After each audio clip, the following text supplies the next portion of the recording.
everybody. How are you? Hope you're having a good day. Let me go ahead and just turn off my air conditioner because it's right above me and I can get in my microphone. Hi.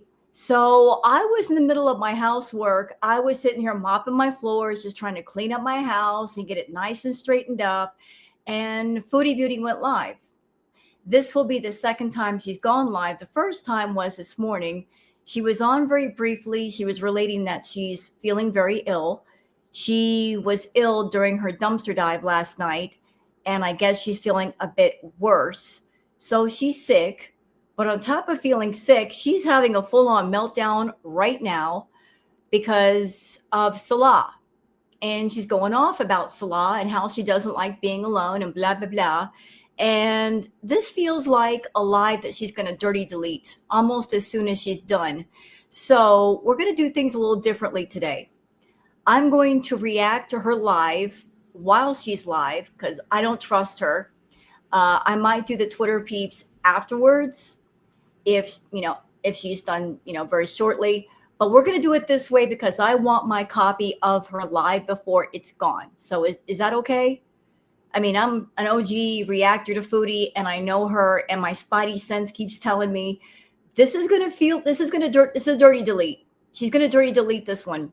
You can't sit on this. You can't take a nap and expect that it'll be there when you get up. No, no, no, no, no. You got to get it right now. So we're going to get it right now because I'm going to go off on her. I'm just sitting there listening to her and I'm like, girl, are you kidding me? Are you serious? But it's okay. I'm going to save my comments and Spicy Rose will probably come out. But the chat is not going to match because she's still live, but I'll remark when I can. So I hope you guys enjoy this react. This is Foodie. She's crying. She's melting down. She is just having a fit. So go ahead, Foodie. Tell us what's wrong. Thank you.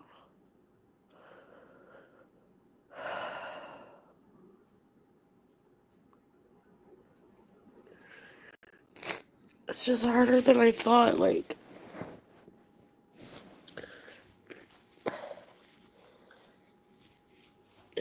breaking up,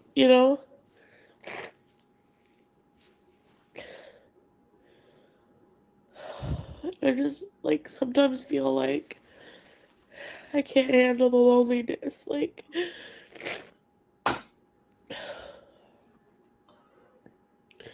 I know I have to, make my own life now, and I don't fucking feel like it. Yeah, Spicy Rose is definitely coming out today. You know what, Chantal? Being alone is a thing and loneliness is a thing. And sometimes you can be lonely in a relationship as well as outside of a relationship.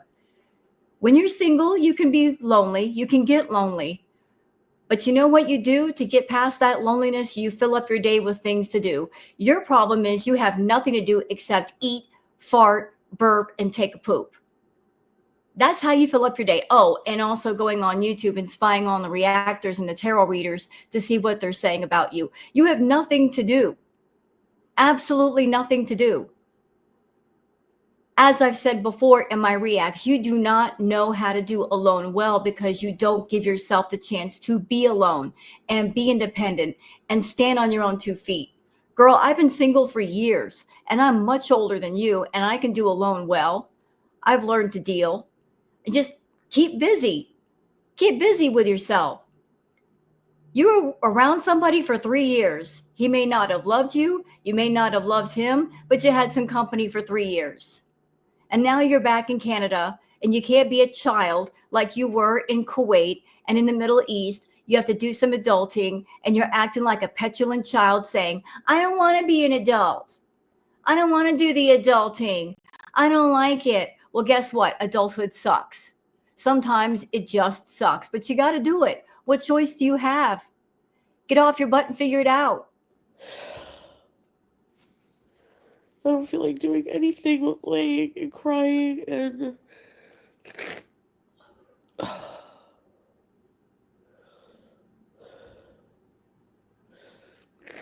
Oh boy. And I'm reading the chat and I know, look, we're far behind. People in the chat are saying that he was abusive. Ooh, is that, we'll get to that part. Whatever it is, whatever she's saying, if she's trying to say that a Salah is abusive, right on time. We knew that was going to happen, didn't we, girl world? That when it was over, and there was no chance of going back, she was going to paint him as an abusive person. Well, Chantal, I hope you realize the door you just opened. Because if you're coming online and saying to everybody he was an abusive person and he hears that, if he's got anything on you, he's going to open up the floodgates. Yes, he is. You just opened that door. Yeah, but he's not moving in right now.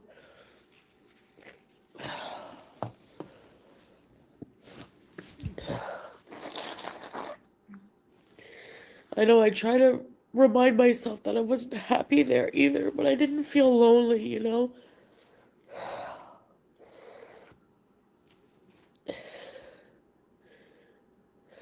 And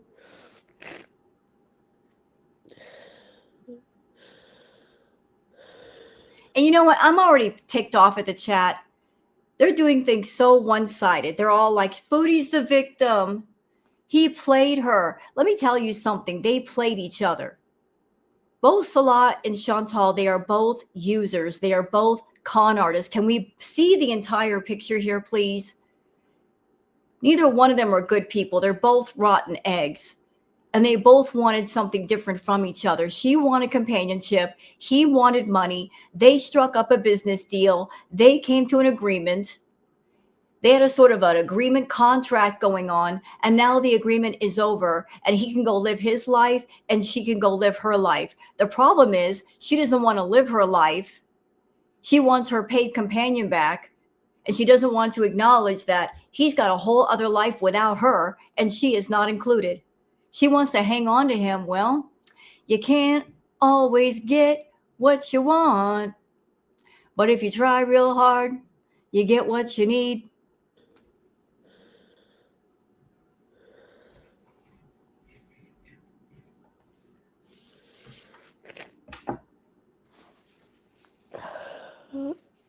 Thank you. And I'm sorry, I don't feel sorry for her. Before she even went to the Middle East, people in girl world were telling her he is using you. It's obvious he's using you. He was using her for money the whole time. We kept pointing it out. We kept saying, hey, this is not a love relationship. It is very obvious. Neither Foodie nor Salah had couple energy with each other. Even after 3 years, they had awkward stranger energy for one another, yet she still wouldn't let go. Why? Because she doesn't want to be alone. And because she made her life a mess in Canada and she was running from it. She was using the Middle East as a sort of an escape room to get away from the mess that she created for herself in Canada. And now she's back in Canada and she has to face the music that she's made. And she don't like it.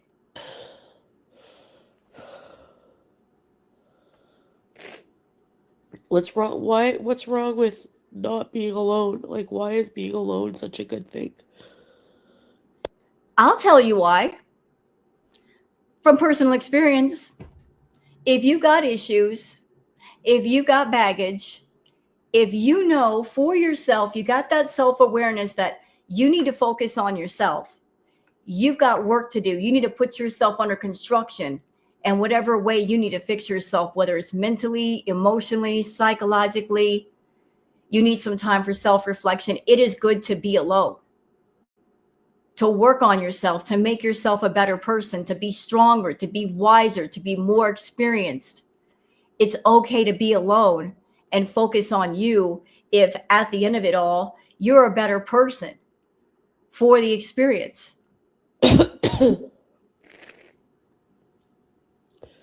I am on medication.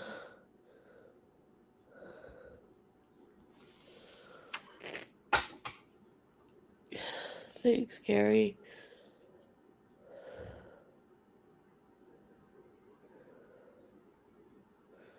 I need soup. And let's also not forget, Beaters, this person that is crying right now, the person who's wanting sympathy from all of you, let me just tell you what you don't know if you don't know it. This person's a serial cheater. Yes, she is. She cheated on Pete several times. And Pete cared about her so much so that he actually looked at her and said, I don't care who you step out with, just don't leave me. And she left him anyway for BB. And then while she was with BB, she was getting money from Pete's. And then she cheated on BB. And BB was a man of quality. He don't have to put up with all that mess. He did not put up with all that mess, and he kicked her out. And then she ran back to Pete's. Why? Not because she loved Pete's, but because she had a bankruptcy on her record and she needed to find some place to live. Pete's had a good job, had some money, had good credit, so she used him to get into the villa. So before you give any sympathy to this one, think about the fact that she's a serial cheater. Her legs are open more than the 7-Eleven. You hear me? Thank you. You cheat, you get cheated on. What comes around goes around. Oh, sorry, Dandy. Hey, Belle.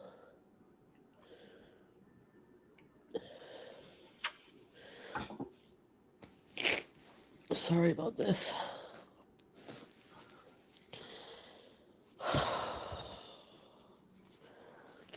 It's just like, I make coffee alone, I cook alone.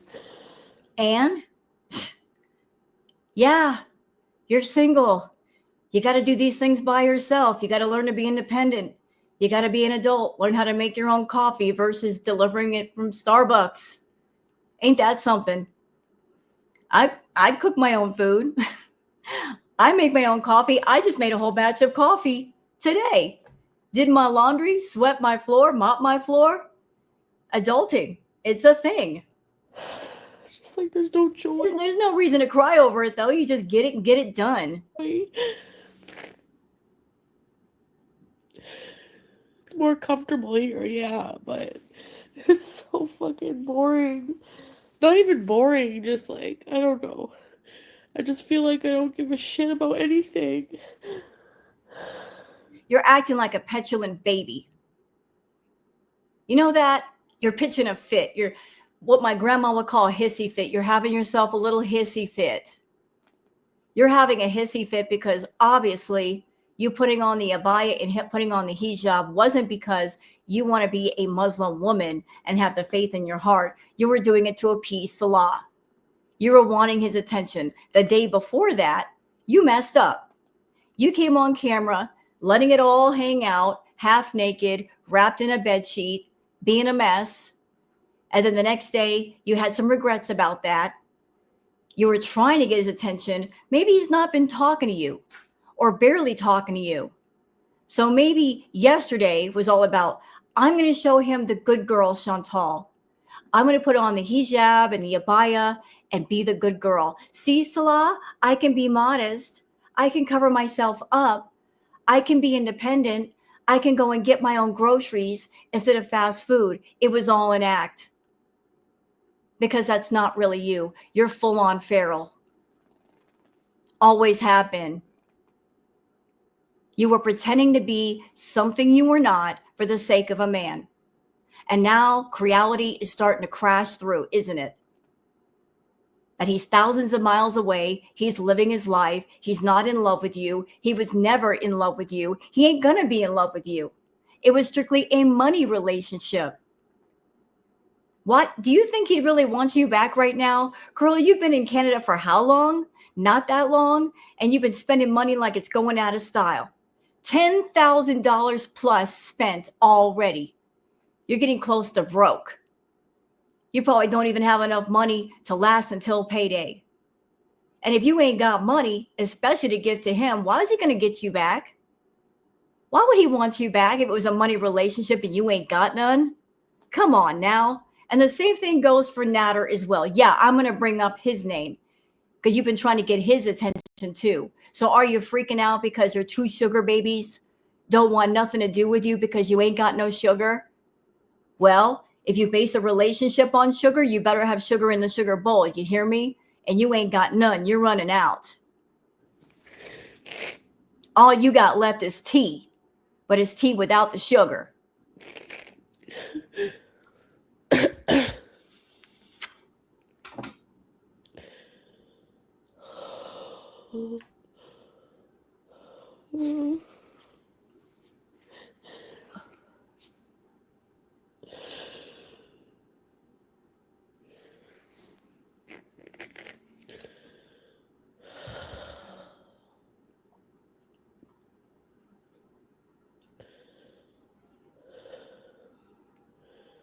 Yeah. She's just crying and having a little hissy fit because she's not getting her way.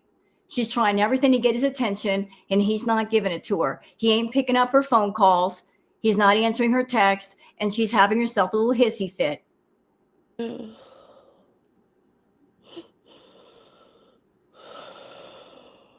I wanted to be alone. Yes, I did. But now that I am, it's like I'm never happy. Well, that's because you're not happy with yourself. And you've been using people as distractions. So you're not having to work on yourself. Well, it's time to work on yourself. It's time for you to sit down with yourself and ask yourself the hard question of who am I and what do I want? What do you want, Chantal? I know you want it all. You want to have your cake and eat it too alongside some ice cream, but you can't have everything and you can't have everybody. Certain things are meant for you and certain things aren't. And if it makes you unhappy, that's a sign it ain't meant for you. It's meant for somebody else. Thanks, Ray. No, we hardly talk. And that should tell you everything you need to know. Because if you hardly talk, that means he don't love you. That means it's over. Let go, you control freak. Let go. It's time to let go. Time to say goodbye.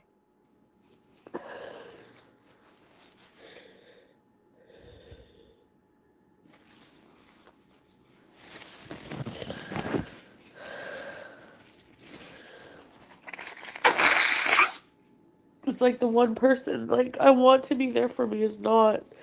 He's just become so cold and uncaring. You know what, Chantal? I'm just going to say it. You don't want a husband. You don't want a boyfriend. You know what you want? You want a daddy. That's what you want. You've got daddy issues. You even said so yourself. You've got daddy issues. You want the man in your life to act like a daddy, literally like a father figure, so that you can act like a child and get away with it. You want almost a parental figure in your life. At the same time, you don't want to listen to a parental figure. You want someone to, in a way, dom you without actually respecting the dom, listening to the dom. You want the control when you want it, but when you feel like being a child and being childish, suddenly that person's got to switch hats and be your daddy. When you were in the Middle East, I felt like you were almost regressing back to childhood in a way. It's weird to explain, like with the baby talk and the behaviors. Like you were not really being the adult that you should have been. You were acting like a baby. You were acting like a child. And I know part of that is because you use that to manipulate people and seem like you are not an evil biatch, but you are. But you stayed in that mindset too long. And now you're back in Canada and you fully have to be an adult, and there's no one to manipulate with the baby talk. There's no one around that you can control. Salah's not there. Natter's not there. Pizza's not there. And you're freaking out because you don't have a male puppet to control and you are losing your crap.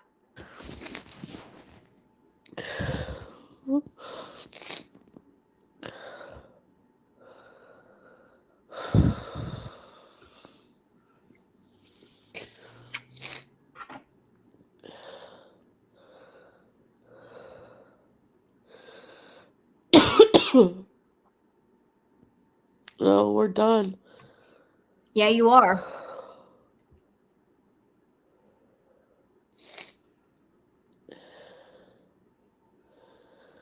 Anyway.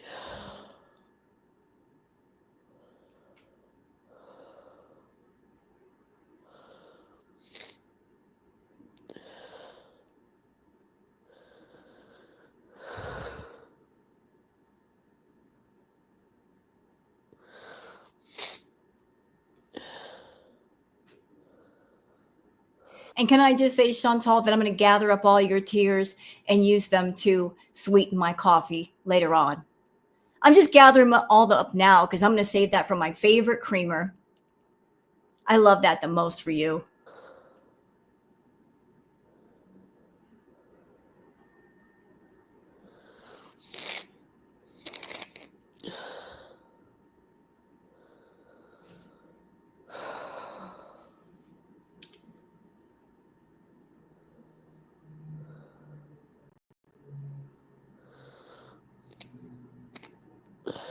I don't even feel like working on myself, April. I don't. You never feel like working on yourself. Never.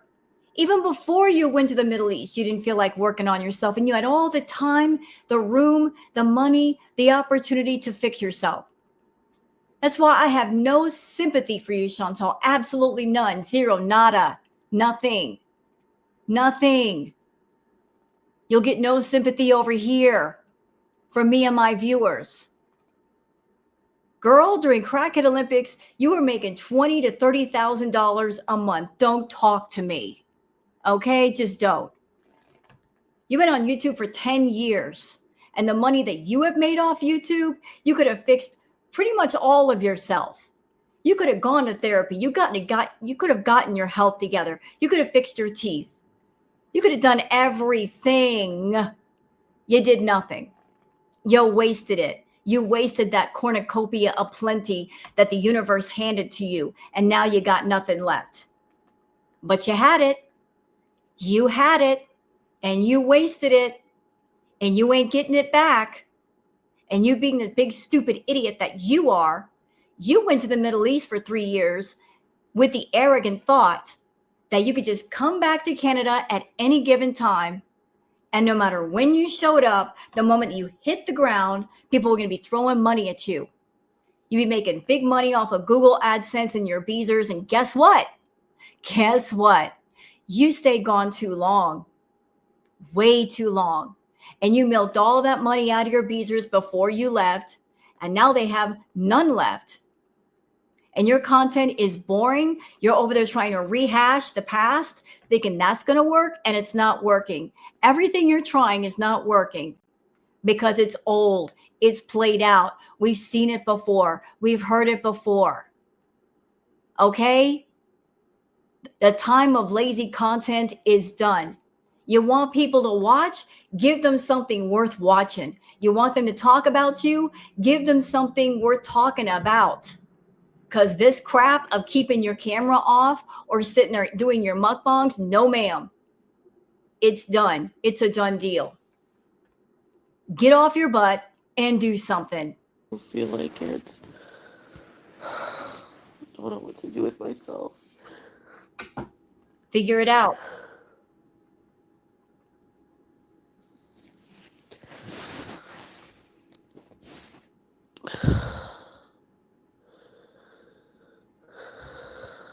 And yes, chat, I am very annoyed with her.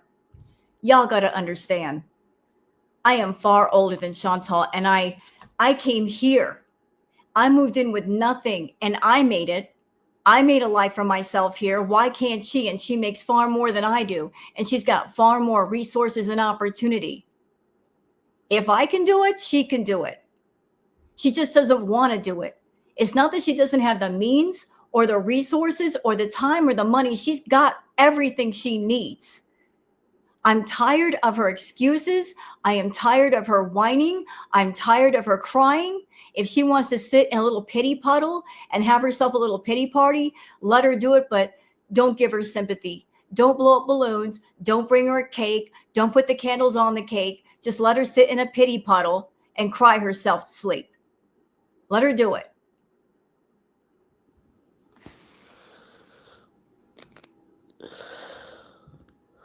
Oh, sorry, Carefree.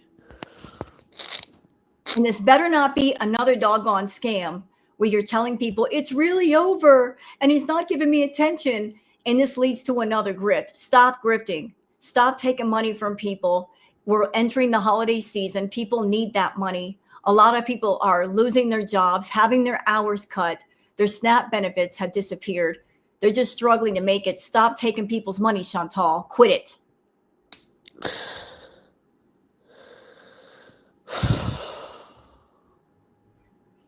And I don't even have sympathy for you being sick.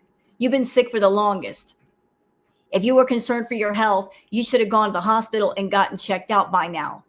But you've been running around town, going to all the dollar stores, making stupid hauls, buying things you don't need. That money would have been better spent caring for your health. So don't come online saying, I'm sick. Well, okay, you're sick. What are you doing about it? Beyond complaining. and trying to get super chats for being sick. Anyways. Time heals, I know.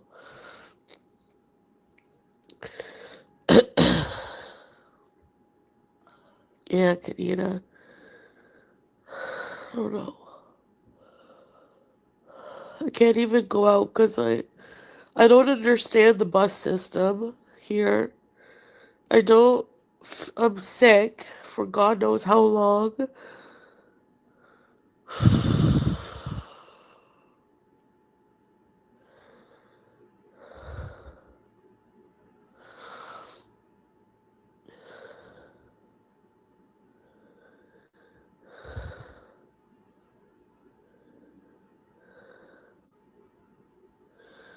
It's not my fault either because he always gives me mixed signals.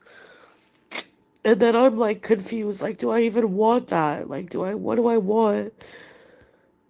Chantal, how is it that lots of people could see what you didn't see? It's because you didn't want to see it. It was the same situation with Salah that it was with Natter. You met up with Natter and you threw the fact that you were a YouTuber and you had a big channel and you made your money on the table in front of him to keep him around. And it worked because he's a money greedy fool. And that was the arrangement. Pay my bills, pay my rent, buy me groceries, and I'll stick around. I'll let you stick around. I said, Club Natter is expensive. It was.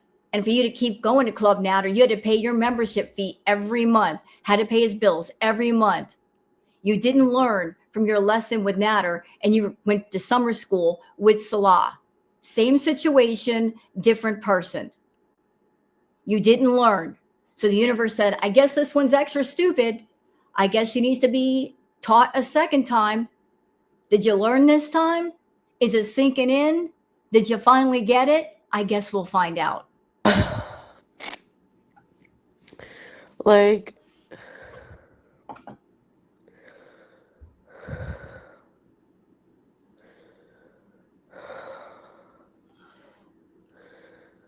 uh,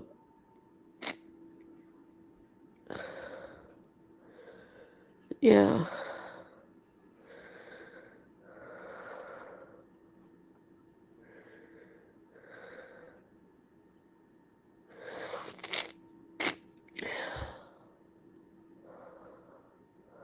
Like, he's so bad that, like, I took off my hijab and did that live in that weird skirt and stuff like that. But it's like, when you fucking met me, I was like that. Were you just counting on me changing? Like, he didn't even, like, you know what I mean? Like, I don't know. He's just full of crap. I literally fucking hate him right now, and I blocked him. And I think that's the only way to, like, fully move on is to block. That really means nothing, her blocking somebody, because those of us that have been around in Crackhead Olympics, we know about her blocking someone. She'll block and then she'll unblock. She'll turn off the phone, then turn the phone back on. So her blocking someone really doesn't mean much. It's like every time we have a fight, he always blames me. It's like, I'm so fucking sick of that shit. Like, you're no fucking angel. You hurt me so bad in our relationship, way more than I ever did to you. Oh, I'm a bit crazy. Oh, I insulted you because you're a man and that's unacceptable in your culture. Well, you did a lot to me too. You cheated on me and I forgave you.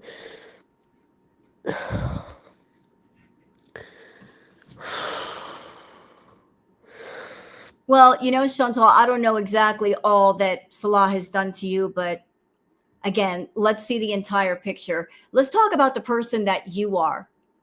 You have said yourself that you are verbally abusive. You're an abusive person. You verbally abuse people, and you also try to financially control and manipulate people. Okay? You're a mean, nasty person.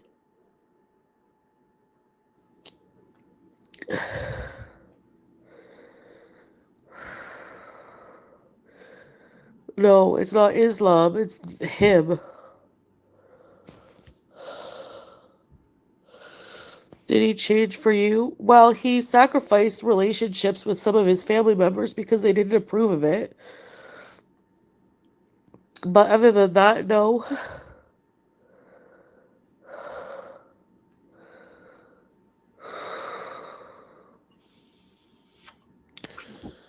I'm not a traditional, and he doesn't understand that, you know.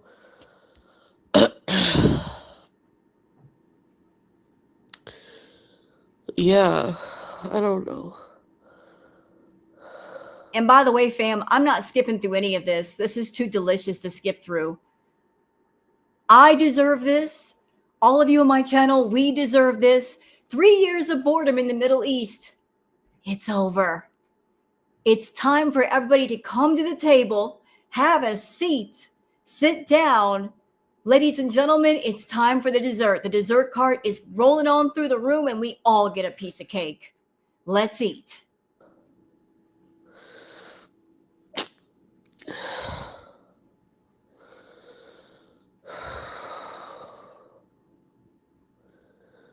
Yeah, it's just never gonna work, and that's just hard to realize because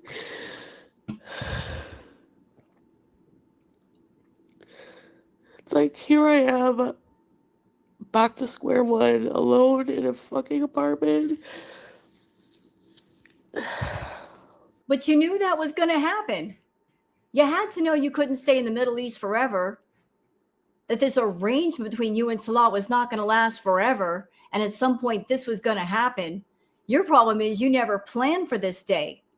You never plan for anything. You just plan on manipulating somebody and buying more time and getting more extensions. And I'll promise I'll work on myself and I'll lose weight and I'll take care of my addictions.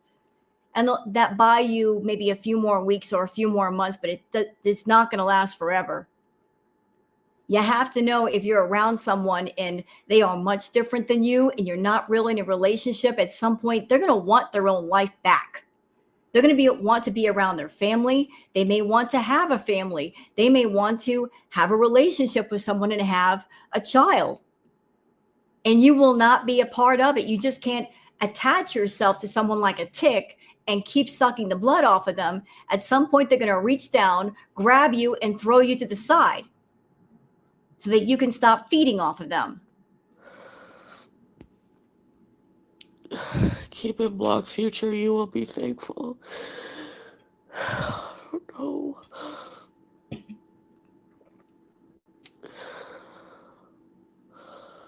Yeah, Christina. It's like, but Julie is there, you know, so it's like, if I want to find out about her, but maybe I should just let her go.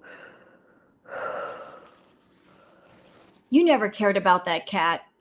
I mean, you got a kitten now and you're not caring for her. And in my opinion, you should find some wonderful, caring person and rehome the kitten because you don't care about her. You're keeping her in a crate all by herself. You sit there and you leave the house all the time. If you're not willing to care about yourself, you don't need to have something else around that depends on you. Sorry. I don't know. Like, I wish she was here.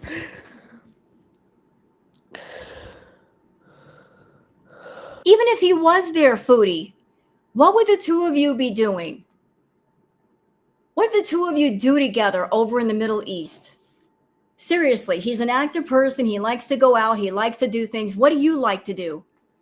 You're a little bit of a couch potato. You want to stay in a house all the time, go nowhere, sit and watch movies endlessly, look at YouTube endlessly, look at TikTok endlessly. Boring, boring. And if it's not that, all you guys did was fight. So even if he were there, you'd be fighting all the time. You'd be arguing all the time because you're different people. He wants to go out. You don't want to go out. He can't really do anything with you because your mobility is crap. Your health is crap. Taking 5 steps wears you out. But rather than look at yourself and say, you know, I want to be with somebody who's fairly active. So maybe I need to get off my big butt and fix my health to where I can find a partner and we can do things together. Nope. Nope. You want to be a big old burden who does nothing but complain and bitch and cry and whine and act like a baby. And you wonder why that's not attractive to a man. You wonder why you can't keep a man. And that's because when you walk up to a man, you are not presenting yourself as a strong, independent, stable woman. You're presenting yourself as an unstable, crazy, jealous, insecure control freak with a lot of issues, and you don't want to work on them. So, therefore, anything you try to do with a man, you're going to fail because nobody wants to take all that on. Nope. I know, eggs. And another thing, since we're here, since you're so dead set on having a partner, let me ask you something, Foodie. Let's be serious for a minute. Put the shoe on the other foot. If you were a man and you wanted love and you wanted a relationship, would you pick a partner who had all the issues that you got that you were not willing to work on? You got all those health issues going on that you also don't want to work on. And your health is very suspicious. It's very suspect. At any moment, anything could medically happen to you. You don't want to know about your bad health. You don't want to treat your bad health. You don't want to treat your mental health. You don't want to treat nothing. But you want a man to invest his emotions, his time, his life into you and build a life with you when he might have the thought that anything could happen to her at any time? Come on now.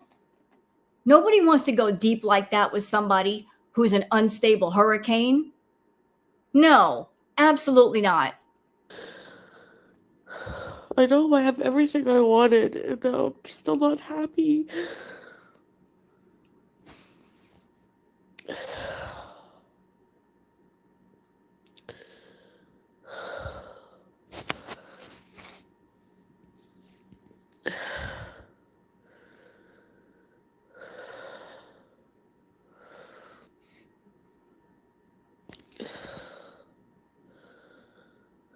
I don't think he would do anything to Julia, but like, I miss her, and like, how am I gonna find out how she's doing unless I talk to him?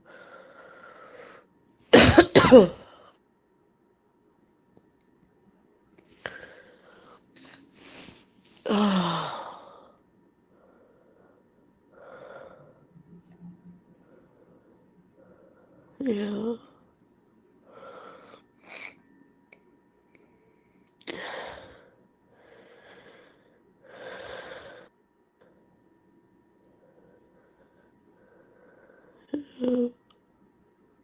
I have no sympathy for this woman because there were many occasions where she caught him talking to other women and being around other women and the whole Kybella thing, and she didn't stay away.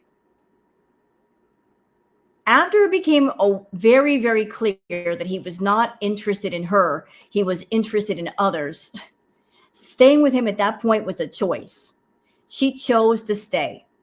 Even the whole Kybella thing, when she found out about it, she was in Canada. She could have stayed in Canada and made her life over and just cut out at least part of the drama that happened with Salah. But she was determined not to love him, but control him. And she thought after the Kybella thing, when she went back to the Middle East, that she would be in control. She thought he would just like bow down and bow his head and I'm sorry, Foodie, and she would have the reins. And that's not what happened. Not at all.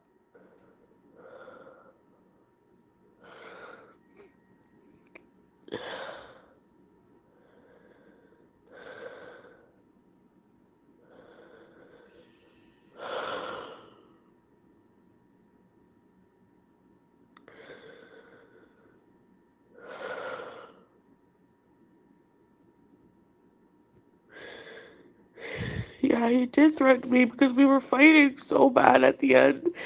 Because I didn't want to be with his family every fucking day. I just wanted some time alone with him, and he's like, well, here, people, it's, that's how we are, and, I couldn't, like, a lot of the time people would just come over, And that's your fault, Chantal, because you are attracted to Middle Eastern men, which is fine. You're attracted to Middle Eastern men. But you want to take it one step further. Not only were you wanting to be around a man from the Middle East, you wanted to actually, quote, get married to one or be around one. You wanted to live in the Middle East, and yet you did not do your homework about the culture and the people and how they do things. And family is a big thing in the Middle East. And like they're all around each other. So you did not do your homework and you went to the Middle East to be around Salah, and you were happy being around him in Kuwait because you had him mostly to yourself. And then when he was in Syria around his family, you had a problem with him being around the family because all you're thinking is, what about me? What about me? Aren't you spending time around me? Well, maybe it's because he spent all that time with you in Kuwait and he was missing his family and he wanted to connect with the family. And I'm sure that ticked you off because you are a control freak. And if there's one thing that gets under the skin of a control freak, y'all, is when there are people around threatening their control. People who are abusive, one thing they will do to their targets, their victims, is isolation. They will isolate you from friends and family because they don't want that outside influence threatening their control. They don't want anybody getting in the ear of their target / victim and putting thoughts in their head and planting seeds in their thoughts of maybe the person that you're around is not the best person. So apparently Salah had a strong family support system. He was strongly connected to his roots, and she hated that. She hated the fact that they just couldn't be alone in the house and she could bark orders at him and be abusive. The family was there to intervene and not let her get away with it. And she is damn mad about that. The fact that when she went to Syria, it was a whole different ball game. And you know what, Foodie? Remember that tarot reading that I did on you? I told you that if you went to Syria, it was going to be a whole different dynamic. You would not be in control. He would be in control. And was I wrong? Was I wrong? Was I wrong? No. Told you. Told you, bitch. Told you that you were not going to get your way in Syria. His family was there and you couldn't get away with anything. And from what you've said about the family, they were not mean to you. They weren't nasty to you. They were just there. And that bothered you because you wanted all the attention. You're a child. You're the kind of person that you can't get enough attention. It's impossible. You are draining. You are exhausting. You want all the attention all the time, focused on you. And you don't like it when there are other people around that get the attention because you feel like it's disrespectful to you. No, you're being disrespectful to other people. The family was there before you were there. You've got to honor the family. He's not just going to let go of his family for you. Are you kidding me? Get over yourself.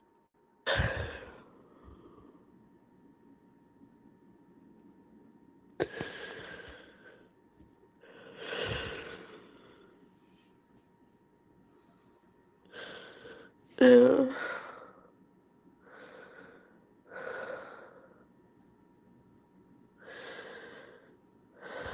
Stuff I hated, I know. But at the same time, like, they were really good to me, and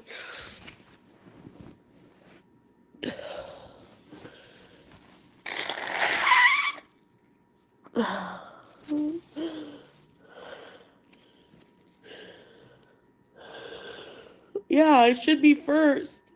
I always. Oh boy, here we go. I should be first. Do you know how much of a child you sound right now? I should be first. Why should you be first? Because you pay him? You are his employer, therefore you should be first? Is that the thinking? I'm the boss. The boss should always come first. No, family comes first. You may have been providing a paycheck, but that's it. And just because you are the employer, giving him money doesn't mean you can control his entire life. That's not how it works. You hired him to play a part on YouTube. You were desperate for everybody to believe that you were married. You want to play out some marriage fantasy. and he was just a paid actor in your Chantal play. And he played his part. And you played your part as the wife. Although the two of you together as a couple didn't play very well, the energy wasn't there. Still, you played it for 3 years. Handsomest man? Anyway, so y'all were playing house in front of everybody on the world stage. Well, even movies have to end, don't they? Plays, theater, TV shows, there's got to be an ending sometime. They can't run forever. And here we are. Always put him first. And in Kuwait, I was always first. Like, That's because his family wasn't around. So you got all that time alone with him, and he was away from his family, his friends. I have no doubt that because of you, he couldn't go out and be around his friends. You isolated him, and he was miserable. That's why every single time he dropped you off at the airport, he was practically skipping through that airport in joy, because that meant he could breathe. He can go spend time with friends. He can go do things for himself. You just couldn't stand for him to find happiness. Didn't want to be around anybody else.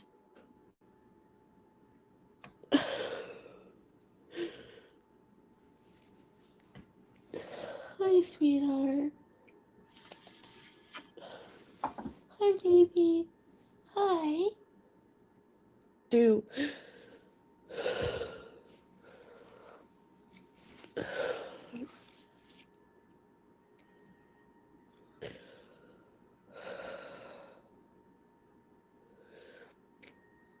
He doesn't like drama and I'm too dramatic. Oh, okay. Don't you love when men say that? You're being dramatic. Yeah, I'm trying to express my fucking feelings. Like, it's like they don't want to hear anything about your feelings or emotions that they've put onto you. Well, that's because Chantal, knowing you don't know how to sit down and have a discussion with somebody, a conversation calmly. Your way of expressing yourself is yelling and screaming and throwing things and being an abusive biatch. That's how you express yourself. On top of that, you use negative means as a way to get validation that somebody cares about you. You try to get love out of somebody by hurting them. I don't know who taught you that. I don't know where you learned that. I don't know where that thinking came from, but it's wrong. You can't expect love from somebody if you're hurting them, if you go out of your way to hurt them. You can't expect warm, fuzzy, peachy feelings from somebody if you're actively hurting them and being hurtful, which you are. You're a hurtful person. You poke at people, you accuse them of things, you throw things, you yell, you scream, because you think that if they fight back, if they yell back, in your mind, you translate that to, oh, they really love me. They really care about me because they're giving me attention. For you, negative attention is still attention and it still counts. I used to have somebody like you in my life, only the male version and not obese, but very much like you. And negative attention was still attention. He would go out of his way to cause a fight for no random reason. And you are the same. You love the fighting. You love the drama. It excites you somehow, I guess. But you know what? It also wears people out. If you're around someone that's always negative, always wants to fight you, always hot-tempered, after a while, you just get tired of dealing with it. You're exhausted. You exhaust people, you drain them, and then you wonder why they run away. Well, they have to run away because they have to run out of the room to catch a breath, because to stay in the room that you're in, they run out of oxygen because you suck it all up into your lungs. Yeah, he did a total 180.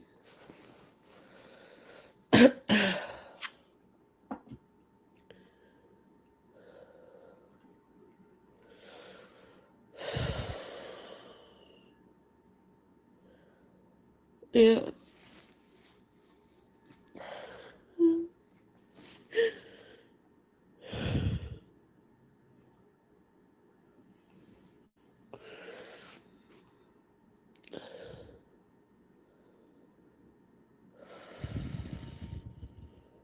Don't bring my family into it. Don't talk about my family.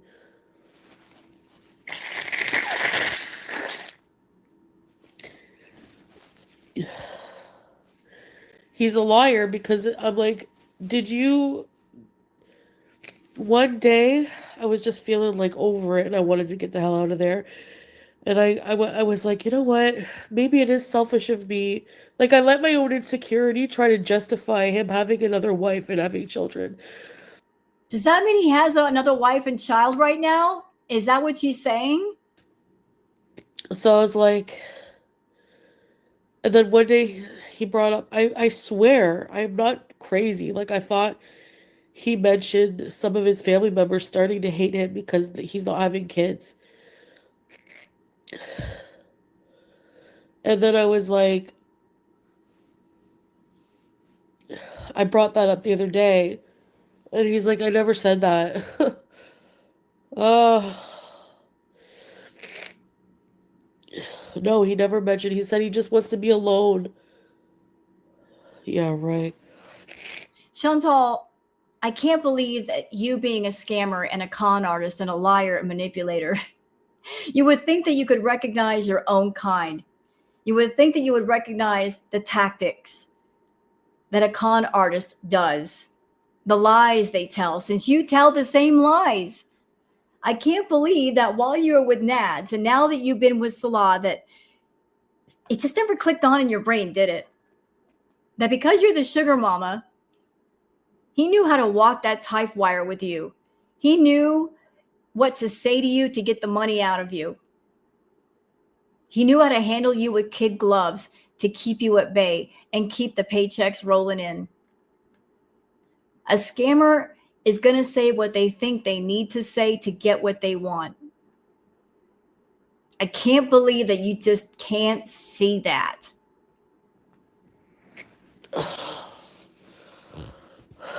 Yeah, I know. I felt like, Morella, I felt like total shit for being myself. I felt like a disgusting loser. Mirror, mirror on the wall.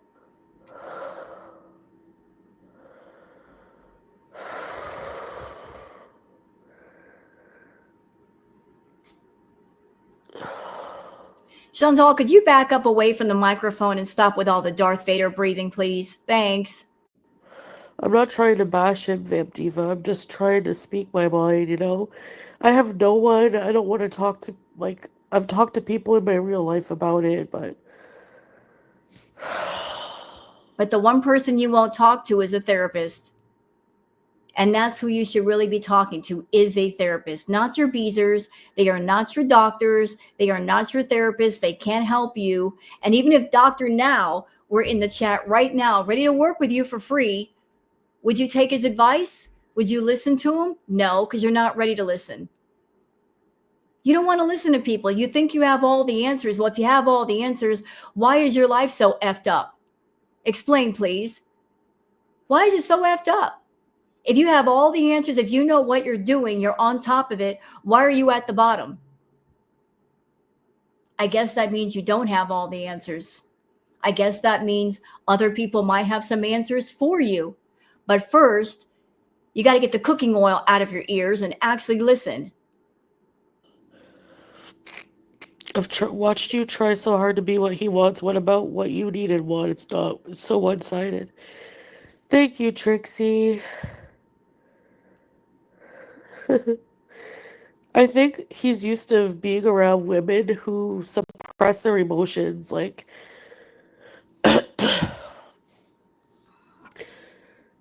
you know, like not a crying emotional mess and demanding talking about feelings and, like normal things. I'm sure that Salah is used to being around women who act their age. That if they are an adult woman, they act like an adult woman. That can do for themselves. That can do the housework if needed. Go to the market and get food if needed. Take care of things if needed. I'm sure he wasn't used to a 40-something-year-old woman acting like a toddler.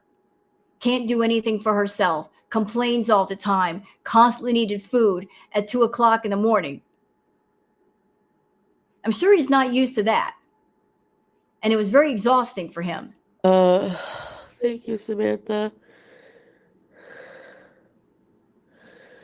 I don't think he respected you enough. I don't think so either. And I have to remind myself of that. Hey, YouTube lover, I should have left when he cheated. I should have fucking left. Yep, you sure should have, but you didn't because you were desperate. You ran back multiple times. You ran back because you had to be with somebody. So it wasn't a mistake, it was a choice. Each and every time it was a choice that you decided to make. You chose to be with Salah. You chose to be with a man who doesn't love you, never loved you, was never gonna love you. You chose to keep paying him. You chose to stay over the Middle East and make your channel go down the tubes. All of those were bad choices. Because I never got over that. Like, I never trusted him. I don't trust him now. So why am I trying to hold on to something just because it's familiar? You know? And I remember the good times, but it was just What good times? a lie.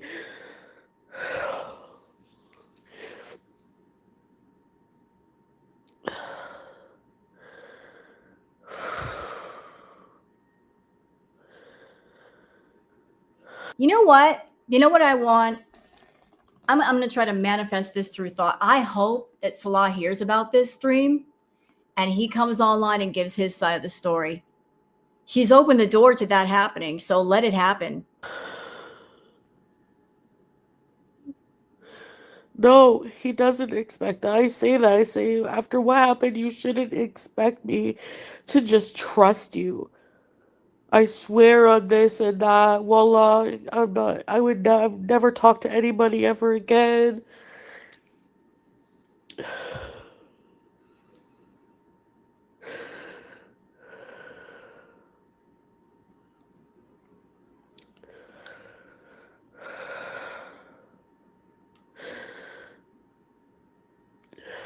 I don't feel like I deserve better. I don't want anyone. I don't want to go through. How can people keep going through this over and over? You know what? I'm going to say something hateful. It's going to sound hateful, but it's just truthful. And there's a difference between just saying the truth and being honestly, emotionally hateful. Chantal, the reason why you're not going to be with somebody from here on out is because you're not rolling in money anymore. You're basically broke. You use the money as your one selling point to get a man to be around you. You have no other positive aspects that you can sell to a man or offer up to a man as a reason for him to be around you. You always threw the money down on the table and said, yeah, I'm a mess. I'm a lot. I'm troublesome. I'm a burden. But look, I got all this money. Who wants to get paid? And you found two people that want to get paid. And you paid them. And you spent time around them. You paid for companionship.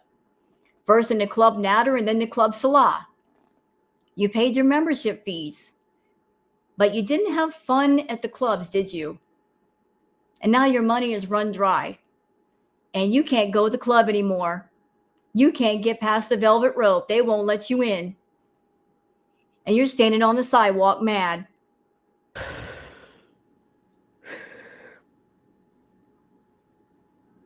I feel like it's just like honestly a man thing. I don't think I could ever trust another single man.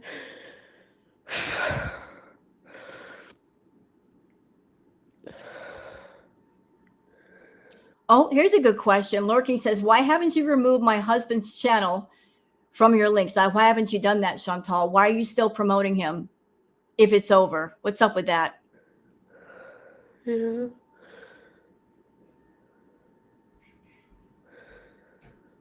But he's young. He's like really young. He's not, you know.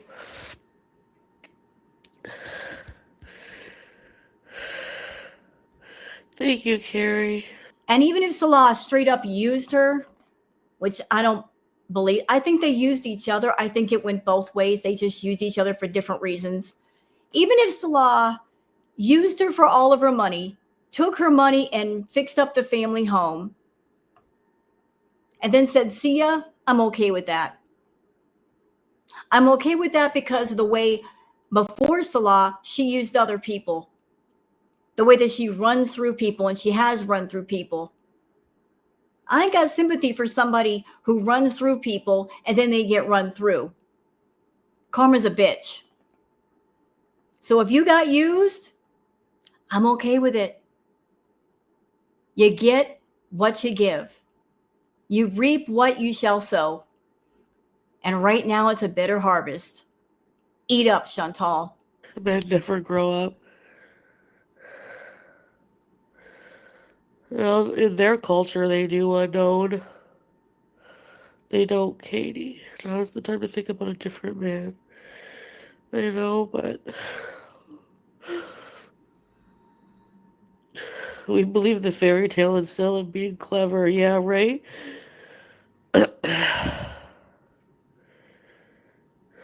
Yeah. Thanks, Fernanda.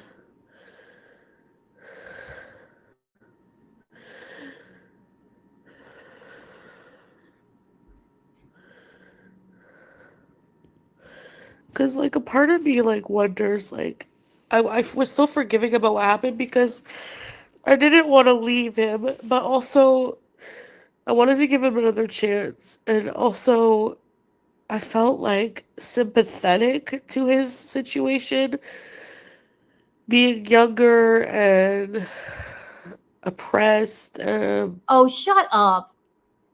It wasn't about sympathy and compassion. Chantal, why can't you tell the truth? Why can't you tell the truth for once? This whole thing with Salah was a get back. It was a get back. You were with Natter. You spent a whole lot of money on Natter.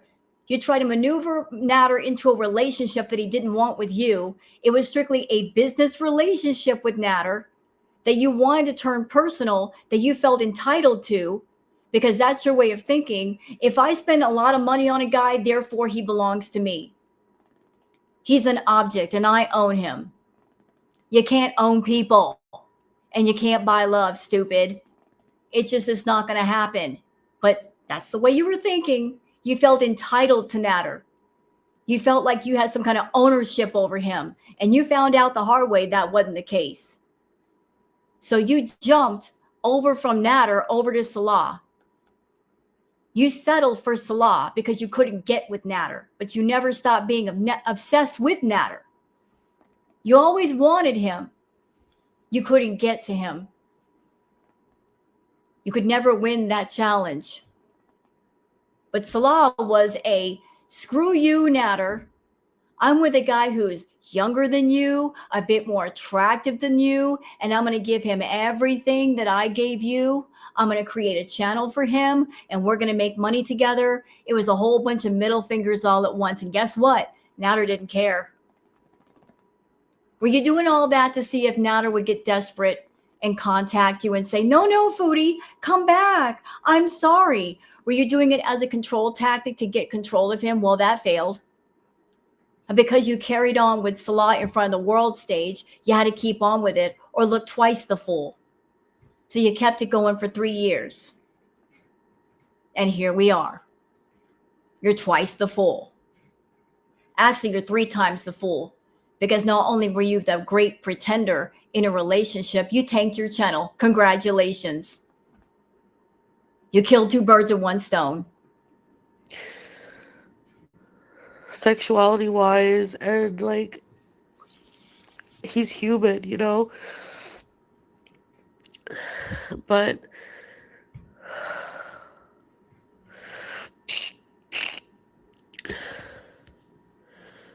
and by the way, Chantal, if you are the boss, if you are the employee, if it's just about the paycheck and him playing a part on YouTube, that means he wasn't cheating. He can go be with whoever he wants, and you can be with whoever you want. You have no ownership over his personal life. He plays his part on YouTube, gets his check, and that's it. You ain't got nothing to say beyond that, although you think you do. So if all it was just a contract and an agreement, he could be with whoever he liked. Obviously, he didn't want you because he kept going to other women. And it's not because you weren't willing and ready. He just didn't want you. Girl, he made a comment that women over 200 pounds were cows. And you're almost at 600. What does he think about you? He's not attracted to you. He doesn't desire you. If he did, he would have been all over you. But he wasn't, was he? So apparently you're not his type. Yeah, Maxine.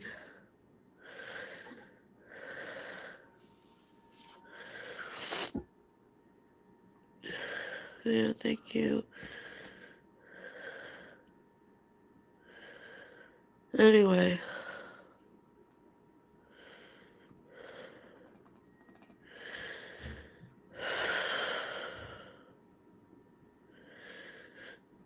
I need to just forget about him.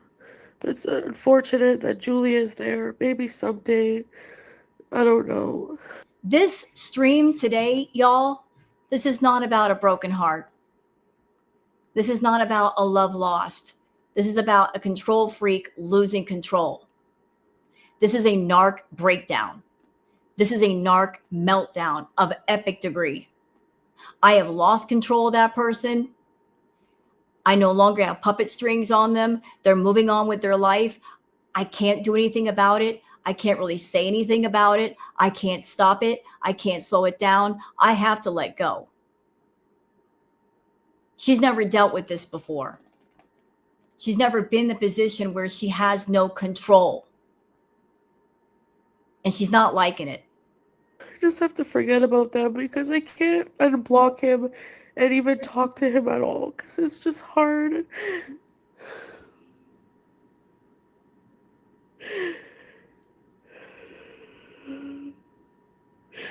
Yeah, I never thought he would have ever done that to me. Oh, stop living in the past. Well,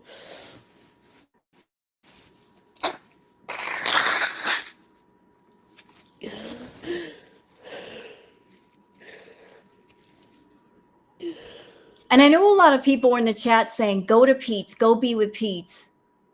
What is wrong with y'all? Really? Like, y'all are just, something's wrong with y'all. You're saying, go be with Pete's, marry Pete's. Why? She's not good for him either. She cheated on Pete's. Pete's is not the one for her. He cares about her, but she doesn't care about him. She looks at Pete's as a resource, as a doormat to wipe her feet on. She'll use Pete's and then she'll go run off to be with some other dude. Stop suggesting for her to go be with random men or men from her past. There's a reason why that person is her ex. There's a reason why she is an ex. Leave it alone. I don't like Pete's, but on a human level, Pete's is doing his thing. Let him get himself together. You hear? Let him get himself together. If he gets around Chantal, she's going to mess his life up all over again. She don't need to be with nobody. She needs to be by herself, get on her own 2 feet, and realize that she can't count on people to be there and coddle her all the time. The only way that anybody should be holding Chantal is holding her accountable. That's it. Let her grow up. It's time. It's overtime.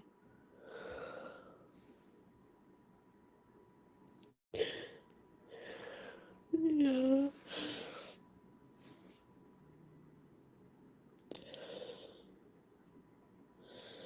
I like the idea of having a husband, like someone who takes care of you. Well, that was a confession. I like the idea of having a husband, someone who takes care of you. You want a father. You want a daddy. If you have a husband or a boyfriend, they are not your daddy. You need help with those daddy issues, Chantal. You ask far too much from people that just enter your life. You throw 1,000 pounds of responsibility and weight on their shoulders, and then you wonder why they're tired and exhausted and they can't carry the weight. So you look at a person to take care of you, but do you take care of them? Do you take care of yourself? No. It should be equal. It should be 50-50. Each person should be independent of each other, have their own personalities, their own lives, be independent enough where they can stand on their own 2 feet, and then they come together as a unit and they help each other and they love each other, and you don't know how to do that. You are too clingy and codependent, and that is a problem. You wear people out. It cares about you, someone to go through life with, but everything else is just so hard. Someone to go through life with. How long do you think you have left, Foodie? Again, I'm not being hateful. I'm just asking a question. With you carrying on the way that you are, doing the mukbangs, gaining more weight, making yourself practically bedbound, you're almost housebound now. You can't really do anything for yourself. Your mobility is crap. How much time do you think you have left? You got all kinds of health problems which are untreated. You don't want to treat them. You don't know what your health is looking like. You want someone to invest their life in you, maybe spend their golden years with you. But what are you offering up? Can you look at your partner and say, I'm in good health and I've got a lot of time left and I want to spend it with you? You don't know. And you don't want to find out either. You're asking for a person to invest in you, but what exactly are they investing in? What do they have to go on? What good aspects do you have? What good health do you have? They can't go out and do anything with you. You don't want to be around people. You don't want to be around family members. And a lot of people love their families. And I don't think anybody out there is going to be happy just sitting in a room every day watching movies endlessly, talking about nothing. You may be happy with that life, but other people wouldn't be. You got to do better.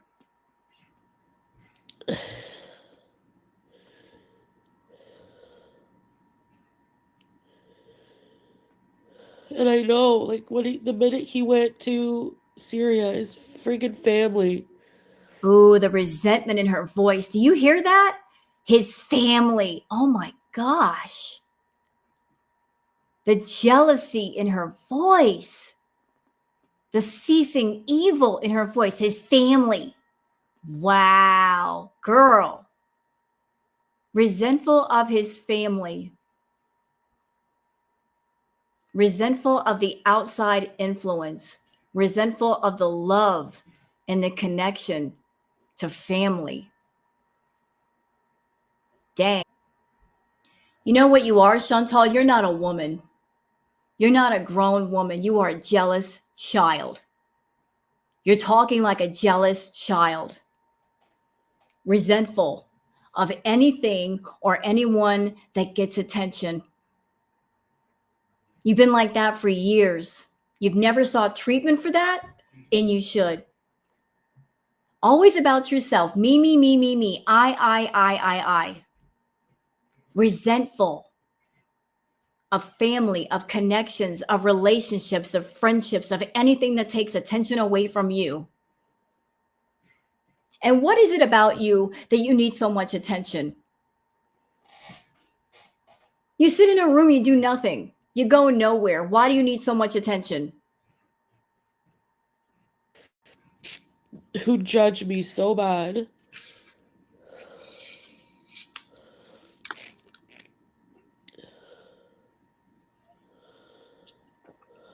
You said earlier they were nice to you. So are they nice to you or do they judge you? I mean, look outside yourself, Foodie. If you were someone that you lived in a normal way, having to deal with somebody like yourself that you don't do anything, you don't go anywhere, you complain all the time, you're acting like a child, what would you think of you? Honestly, would you think, what is wrong with her? Why doesn't she want to be around the family? Why doesn't she want to talk to us? Why is she so rude? Why is she so vulgar? Why does she act so feral? You would have those questions. Yeah, right, right. Kara.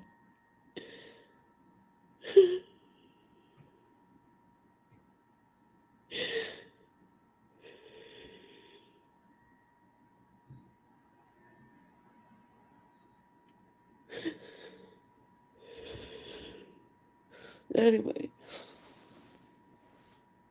Hi, baby. I was really sick. I couldn't go anywhere. And this was in Kuwait, and he was like, I'm gonna go see my dad. They invited me for lunch. Sure, no problem.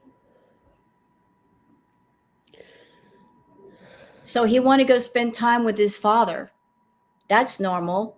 And if you're sick, what's he going to do for you? If you have a cold, if you're sick, and it's not hospital level, really what you should be doing is staying home and getting some fluids and some chicken noodle soup or something and getting some sleep. So why not go see his father? And I didn't trust him fully, right? Because from what happened. So when he got back, I woke up and I was like, Chantal, that's a manipulative tactic. Saying, I don't trust you, therefore you can't spend time around your relatives. That is you trying to isolate somebody and use the cheating as an excuse to make the isolation happen. Oh, you cheated and I don't trust you. So your social life is zero now. You can't spend time with friends or family or anybody just because I said so and because I'm insecure and jealous. I had a really bad flu or something. I was so sick. And he was like, I don't know. He's like, I'm hungry. Like, he's dumb. He's like, I'm hungry. I'm like, wait, didn't you just have lunch at your family's? What did you eat? And then he just like it took him a minute. He's like, rice with chicken. Like, he was kind of angry in his answer. And I'm just like, but you want rice and chicken again right now for dinner? And he was like, I didn't eat much. Like, he got really defensive. And then I was like, send me a picture. Like, did you take a picture or anything?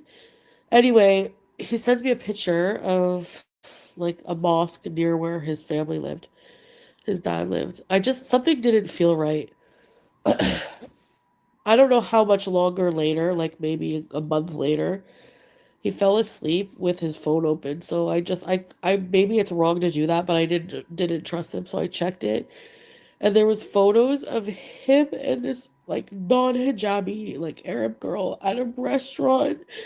They were at like a table. There was like he had his arm around her, and then I freaked out and I shot the phone at him.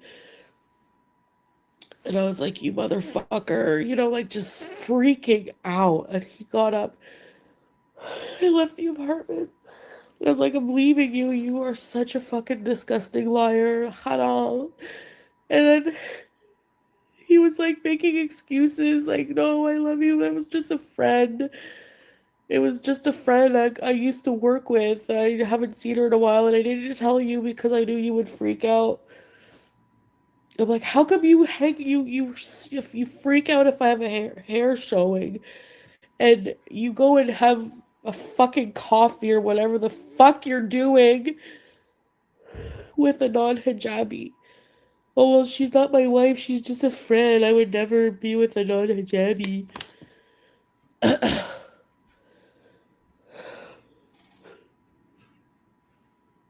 I would never cheat on you. You can't cheat. It's not Canada, it's Kuwait. We didn't cheat. We just had a like I knew her from he said from university. And I'm like, it doesn't matter. You lied to me. You told me you deleted any women from your phone after what happened.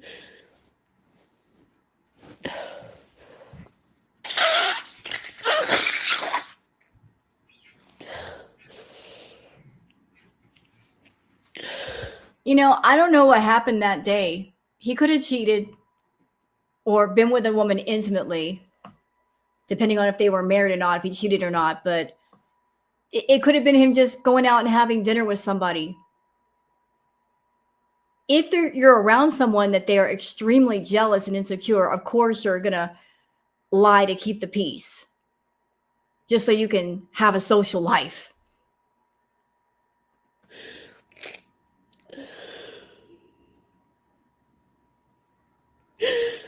And I swear on God, I never talked to another man when I was with him. Never. You are a lying person. You're lying. I'm sure you were talking to Nads the whole time. Look, you had your little side piece. He had his side pieces. You know that. You know you never stopped talking to Nads. Ever.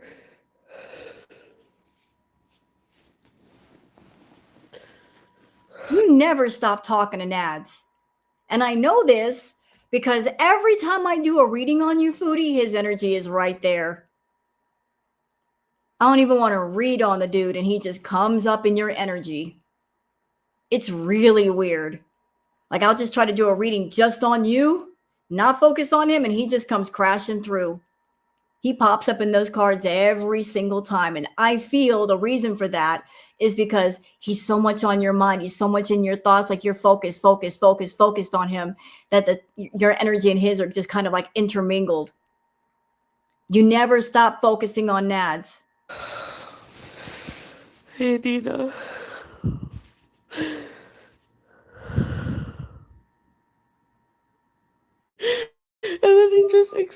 And then he just now blames me for our relationship unraveling. There's so many things wrong. We could never be together. Yeah, the friend with a woman. Yeah, that was him. I didn't want to say anything because didn't want people to hate him. Same thing with that turd. Except Salah wasn't abusive. Okay, let's take note of this. Let's clip that part. She just said he's not abusive. She's saying it today. Today is November the 6th, 2025. She is stating outright he was not abusive. Let's see if she sticks to that thought in a few days. But he was starting to be more and more in Syria. Oh, we're going there? He was starting to be abusive? Define abusive. Because Chantal's got funny lines when it comes to what's abusive and what ain't. It could be as simple as she wants an ice cream or she wants a food item and you tell her no, and she'll look at that as abusive. Or you're having an argument with her and she'll look at that as abusive. See, what we would consider abusive is different than what she would consider abusive. If she's not getting her way, she feels the person that she's, going at it with is being abusive to her because they're not giving in to her. Let's just keep that in mind. Because I feel like he feels like it's a right there to treat her. Thank you, sneakerhead. Appreciate you. His phone was, again, similar thing. It was on lock, but on the lock screen, I saw a message in Arabic, and it was from a woman. It could have been the same person he had the lunch with. I don't know. And I was like, who's this? And he like deleted it before I could even ask him about it. Like before I could even like try to screenshot and translate. So he was like, it's nothing. Like he deleted it. He deleted it so that there's no proof, but he would like if it's nothing, you shouldn't delete it. It makes you look more suspicious. I love all of this right now. I love this. This is proper karma for the wrong that she's done people in the past.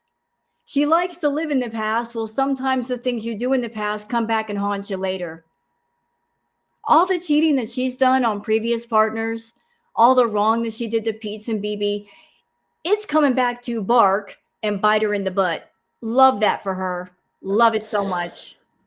I'm not dragging him. I'm just trying to remember everything bad so that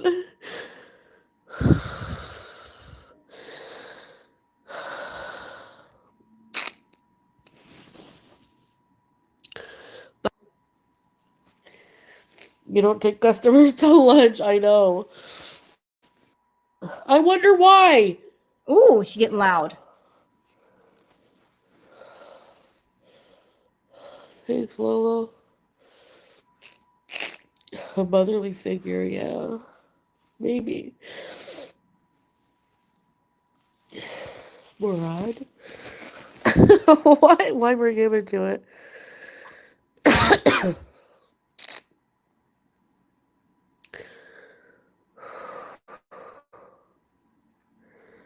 Joe Mama says, I hope one day you will try dating a man from Canada. Yeah, isn't that something? Isn't that weird?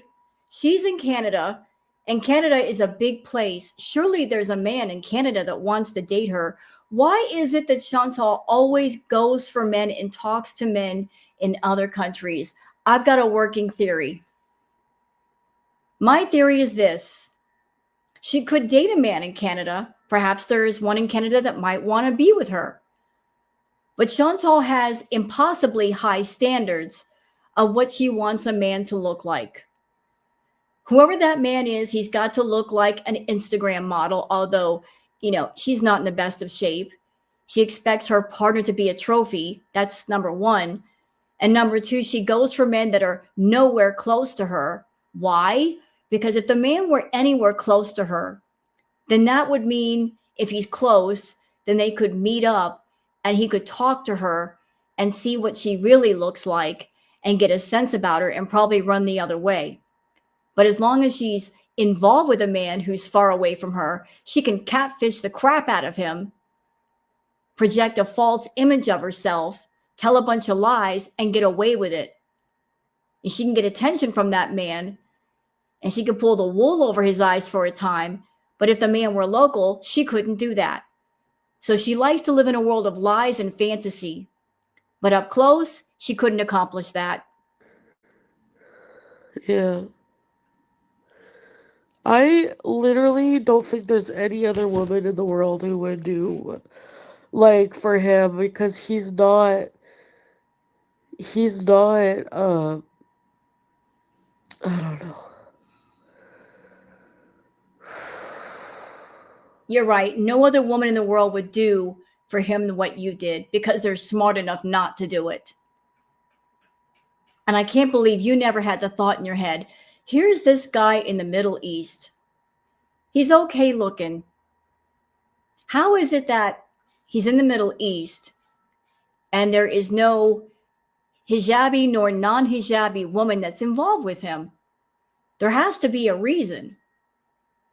Maybe the reason why he was in the Middle East and not involved is because the hijabi and non-hijabi women over in the Middle East, they figured him out.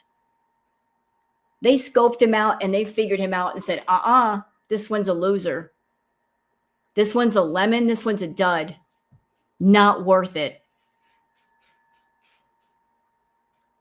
And that's why he ended up with you.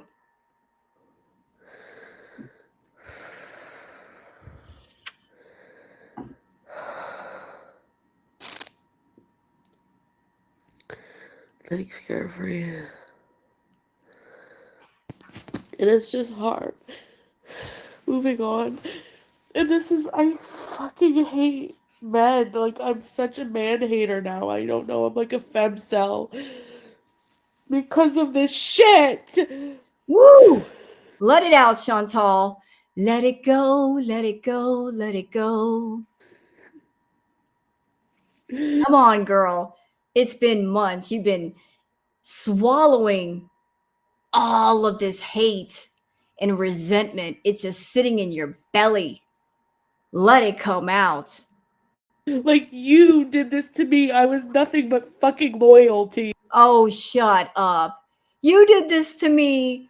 Look at all that I've done for you. I gave up my cats for you. No, no, no, no, no. You did this to yourself.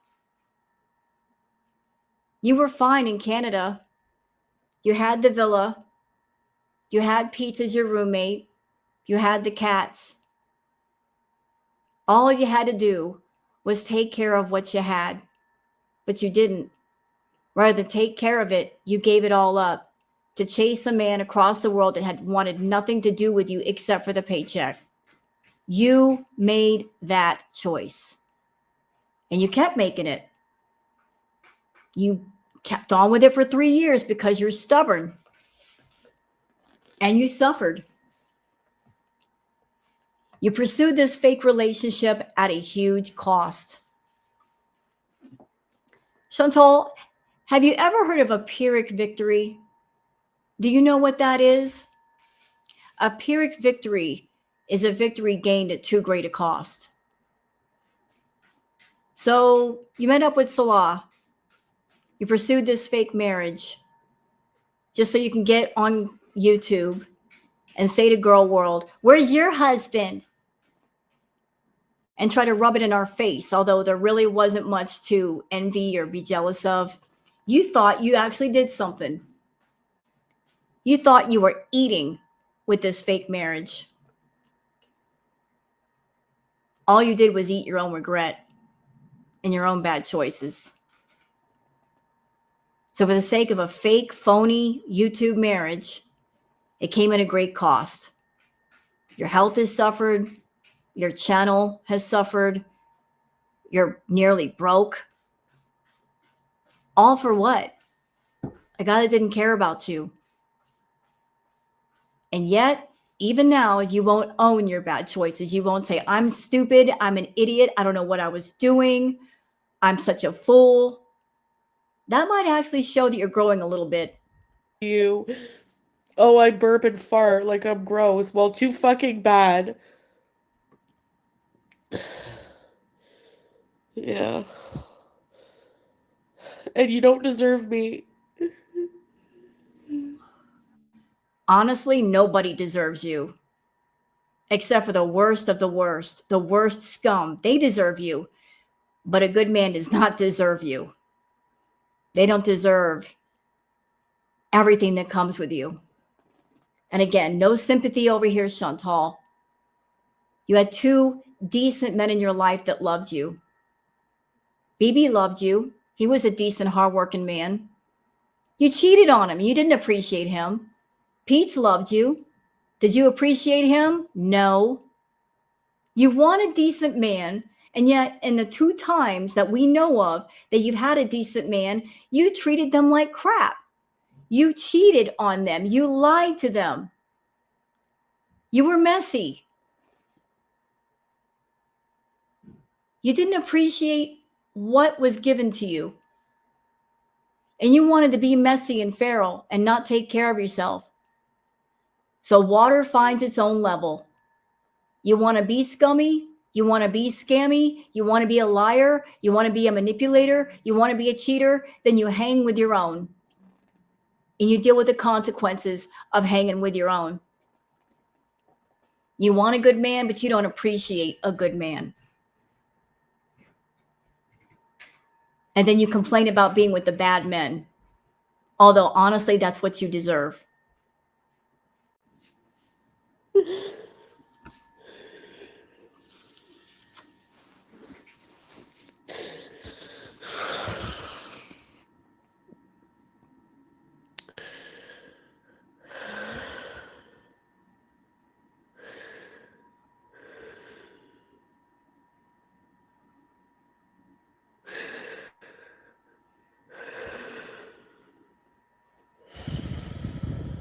Girl, stop with the Darth Vader breathing. Get it together. Wipe your face with a washcloth or something. Behind my back is cheating because why wouldn't you just say something? Oh, because as a married man, you're not supposed to be hanging out with other women? Period. But if I even he considers it cheating when I go into Pete's chat to say hi to my best friend. Like Honestly, I don't think Salah cared if she talked to other men. If he was running around town as little baby carrot, I don't think he cared what Chantal did. He wasn't remotely attracted to her or intimately involved with her. He was running around with every other woman except her. So she's lying right here. He wasn't interested in her. He probably preferred that she have her little side pieces to talk to, because that meant as long as she was distracted, that he could pursue his distractions. And another thing, Chantal, look, you have your habits, you have your loves, you have your ongoing relationship with food that you will not divorce. You have your ways of stress relief. He has his. So you were over there indulging in food and going into food comas. That's not his way. He's not as passionate about food as you are. So to deal with all of you, he had to relieve his stress his way. So you were allowed to relieve stress your way, but you weren't allowing him to relieve stress his way. I don't think that's fair. Anyway. Yep. Yeah, I am going to pajama.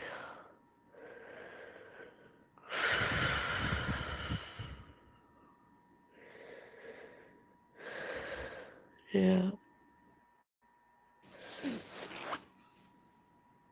Yeah, I loved him a lot and I treated him good.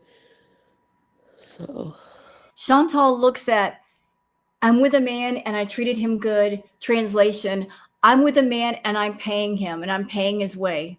And that's all I have to do. I don't have to work on myself. I don't have to be a decent person. I don't have to learn to control my temper. I don't have to get my issues together. I don't have to go to therapy. All I got to do is throw money at a man, and that excuses everything bad about myself. Nope, it don't work like that.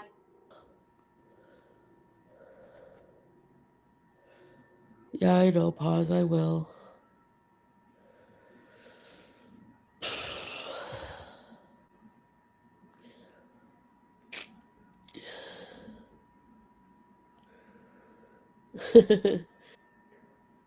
Make a Walmart delivery order. The irony.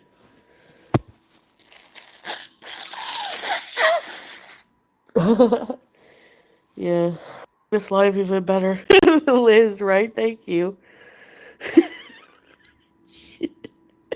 That's for Keith.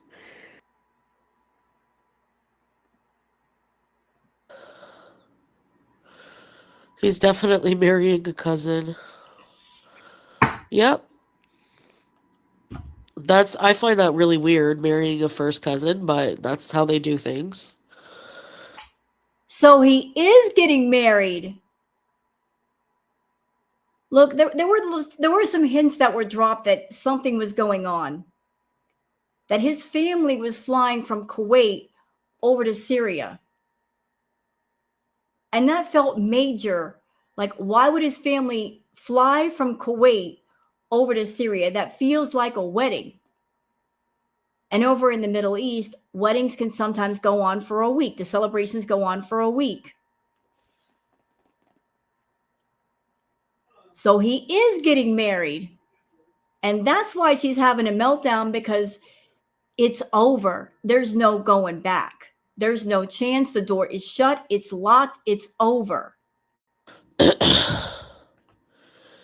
Bring in the whole tribe, cultural differences. I know, but like, you know, Kiki. I didn't have enough. No, I mean, I made do with the food. I didn't want to seem ungrateful, but like, and I wanted him to have fun. And like that day that we were supposed to go, I was just like, I need to get out of here. I can't go. I can't go. I freaked out. No, he's not. I don't know what he's doing, but no, there's no announcement of him getting married, but Oh, okay. But he did something weird lately, posting that video with the clouds. And it's like, does that mean something? He hasn't posted on his gaming channel in the longest, and then he posted that.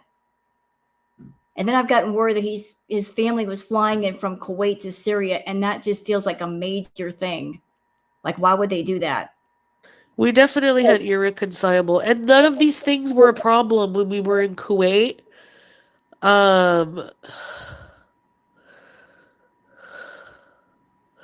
yeah, he doesn't seem sad at all. I know. And that part is making her the most upset because Chantal's reasoning is if I'm over here falling apart, having a meltdown, feeling lonely, feeling sad, drowning in my own tears, then the person who was once my partner, they should be the same way. They should be as sad as I am. They should be as upset as I am because that would give her a sliver of satisfaction. And it might make her think that's validation that he really did care about me if he's feeling sad. But he's not sad. He's moving on with his life, he's doing his thing. And that's making her upset because he's not sad, because he's not coming online and crying and saying, I miss Chantal so much.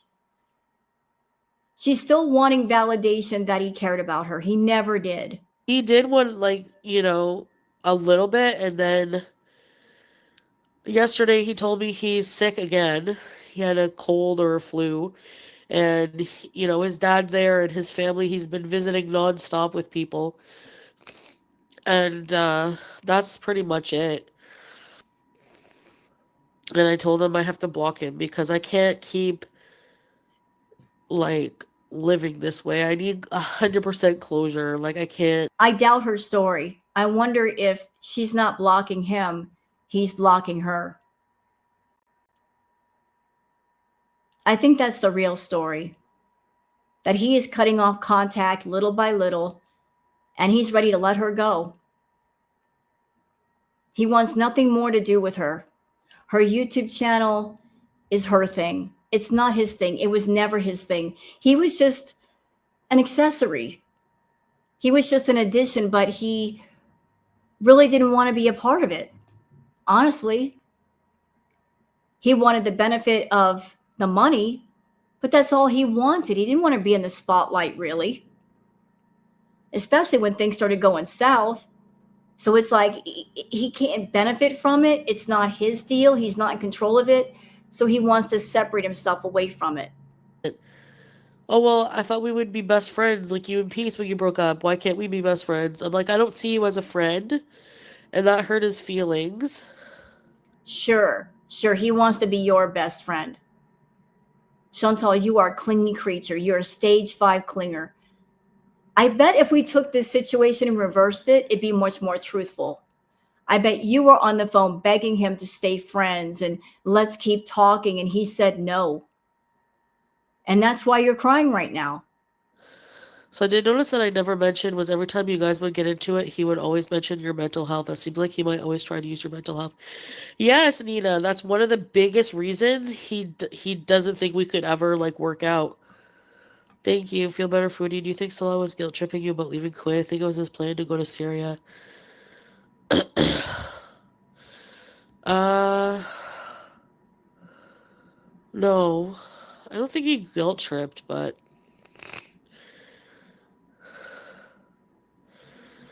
yeah, he wanted to control every little single thing. Yeah. Hey, Pumpy. And so did you. And it bothered you when you couldn't control every single little thing. I'm sure back in Kuwait that you controlled a lot more. But then once you went to Syria, you couldn't control anything. And that really bugged you. Pumpy, how does the bus system work here? No, he didn't. He made fun of the chin hair, but he would insist on plucking it, so it doesn't make sense.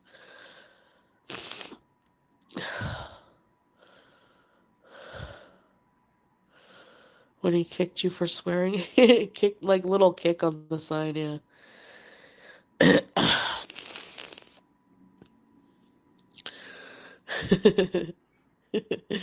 No, they won't be inbred. They all marry first cousins. Oh, Melly, I didn't even see that. Wow. Look, I don't know if Salah will ever speak on things. And I'm not going to speak on how people do things in the Middle East, their traditions, their culture. But I'm wondering if Salah is going to get angry for what she just said. Like he's speaking on the family and how things are done in the family. If he's not going to get mad and go, oh, heck no, I'm going to open the floodgates. I'm going to let people know exactly what happened. Talk to us, Salah. We're waiting. We'll listen. I don't know what she paid you per month, but if you start talking and you bring those receipts, you'll make a lot more money without her than you ever did with her. Bring the tea, sir. We're ready. Hold on a second. We don't like you. We will never like you. But you got something to say. We'll listen. Okay, let's try 15 seconds.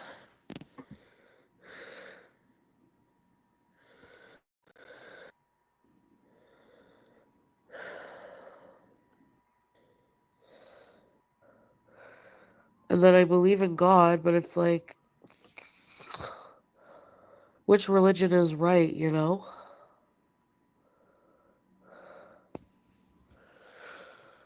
Oh, and somewhere in this live stream, she sharts herself. And Chantal got a beige couch. I don't know if she was sitting on the couch when it happened, but buying a beige couch when you have accidents in your pants is a choice, a really bad choice. Really, Billy? Thing. I don't think it's a requirement from Allah. Modesty, maybe in dress, like, and it's mostly for the benefit of yourself. There's no verse in the Quran that says to please your husband, wear this. Sorry, but it's not true. Thanks, Superboy. What? No, he didn't marry. No, I don't like Christmas. God, her breathing is terrible. Go to the hospital. No, I don't know if he's gonna marry anybody or a cousin or whoever. I don't know. Forgive him tomorrow. Hey, Ageless. Thank the cleanest person, but oh my God. Like one time I was in Syria and I had just done laundry and dishes and mopped the hallway floor. So I made myself some shisha coffee, sat down, started watching my show, and he's sitting there playing his game and he looks at me and he's like, "Don't you have something to clean?" Or and I was like, I freaked out. I was like, I just did. Like we would fight a lot like that. Like I would talk back a lot. I was like, I just clean. Like what? Foodie, it sounds like whatever quote unquote relationship you had with Salah, it was very combative.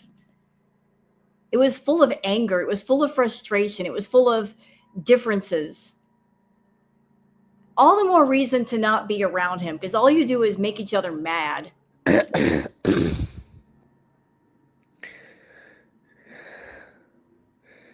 And it would like piss him off so bad if I was watching a show that was like a guy talking. He would be like, "Your show's giving me a headache. Why are you watching this?" Yeah. Thanks, Breezeth. And it would have taken a lot of his time. Like the hours he would have had to work were crazy. And he wasn't super happy there. And so I was like, well, why don't we do a couples channel and make money that way? You know why you made the couples channel. It was the same reason why you made the Nader El Shami channel. It wasn't about helping somebody else out and giving them something that they could have by themselves and make money independently away from you. It was just another way that you could use to control somebody. It was just another form of influence. Hey, let's do a couples channel together and we can make money. And the money will go to my bank account and I'll control it. And I'll control how much I give you. And it also means it kind of forces you to spend time around me because we got to do the couple vlogs, right? Although every time you guys did a couples vlog, you were a pain in the butt because you made it a big deal. You go out to do a vlog, you don't want to walk. You don't want to go anywhere. You're complaining. You're bitching all the time. Bitching, bitching, bitching. Complaining. It wasn't easy to do those things with you, having to take you places and make sure that you got food before, during, and after the vlogs. It was a lot of work. The juice wasn't worth the squeeze. But the couples channel was not about making money. It was about showing off in front of people and saying, I got a husband and we're doing couple vlogs together. And aren't you jealous, girl world? Where's your husband? And keeping control of him and having a reason to bug him to do things with you. And he worked for a little while, and then, he was getting money from his business, No, he wasn't. the fragrance business, and Nobody bought that crap. he really wanted to do vlogs. Like, that was his, like... No. You wanted him to do vlogs. He was your companion. You wanted to show him off like a trophy. You wanted to commandeer all his time, and you did, on and off camera. dream to do, like, travel vlogs and stuff. So that's what we did for a while, and he was doing other stuff, like, just, that kind of... His business, he was making, decent amount. And then whenever he left Kuwait, they had to pay him out, like, thousands of dollars. So he bought a car with that, fixed up the house and stuff. And,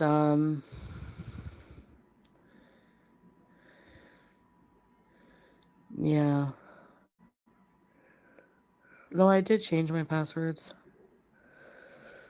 So, maybe Sputnik, I don't know.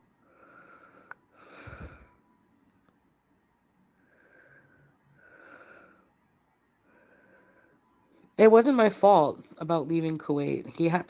He didn't get his it was taking forever. They always change the rules in the government. Oh, you're blaming it on that? Funny how he'd been in Kuwait for years and he didn't have to leave until you came along and made an entire mess for him.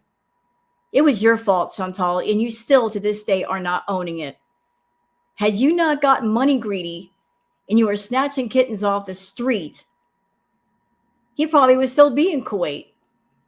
In Kuwait, which is why it was hard for me to get, like, that's why I was in Thailand for so long. I was waiting for, they changed something with the residency law, and I was trying to get, like, on a family residency. But you're not a resident, you're a tourist.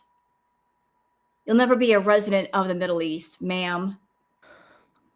And then it took forever, and I just decided to go back and stay on, like, a travel visa. So, in other words, you were trying to find a loophole so you can stay in the Middle East and you couldn't find one. And then they, like, cracked down on, like, I don't know, there was something with his business. I didn't fully understand the reasoning behind that, with his fragrance business and stuff, and he was waiting for that to renew, and he was worried there was a chance it wouldn't, and he would, have to, like, leave anyway, so he just decided to leave for Syria. Sure.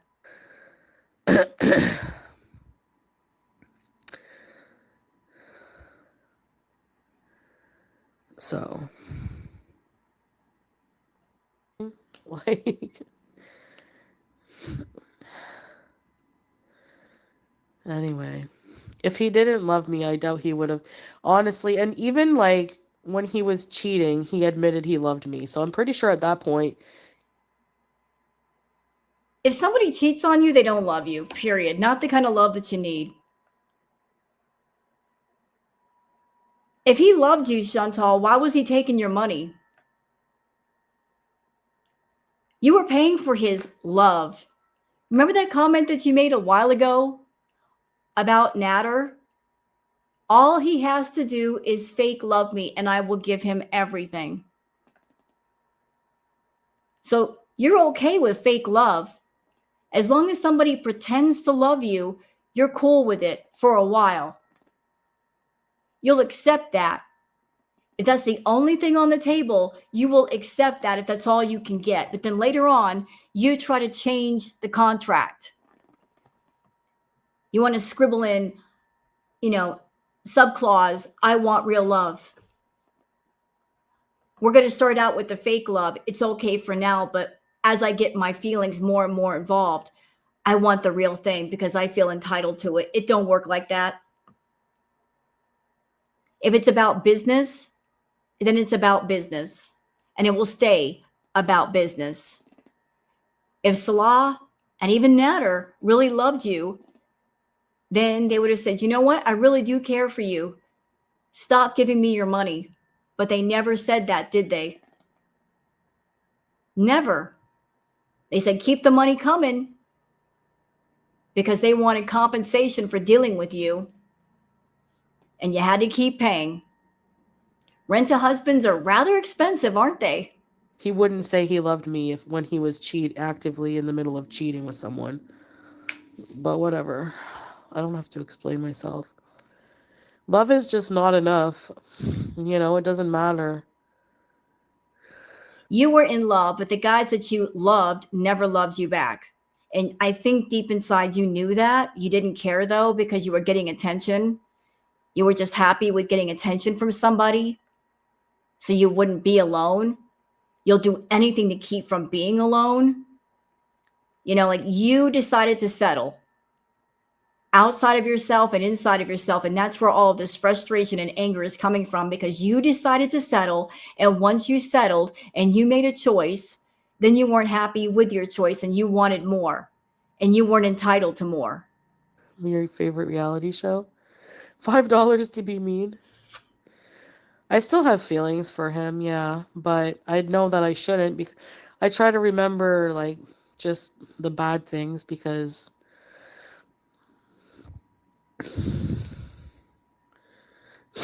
yeah, no.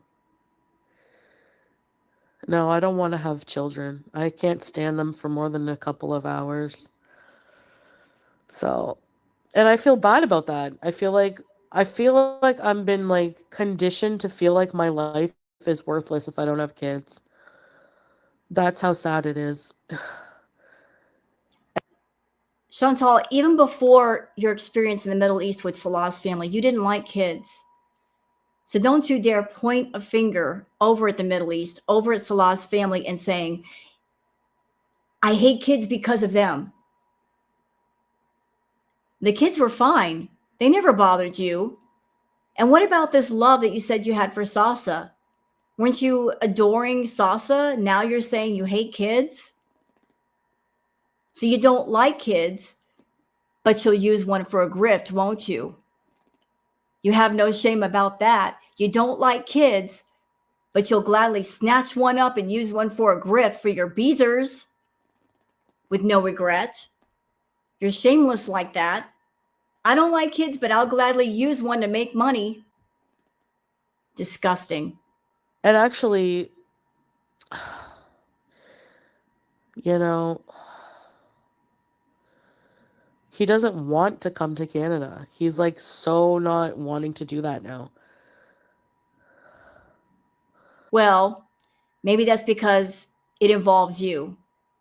I'm sure that if somebody said, hey, Salah, we got a plane ticket and there's a place in Canada you want to visit by yourself, I'm sure he'd gladly take the trip. But if coming to Canada meant he'd have to come with you and deal with you, if I were Salah and I had choice between door number one, stay in Syria around the family unit, be surrounded in love and peace and serenity, or door number two, taking a trip to Canada and being under the thumb of an insecure, jealous, evil witch like you, I think I'll pick door number one.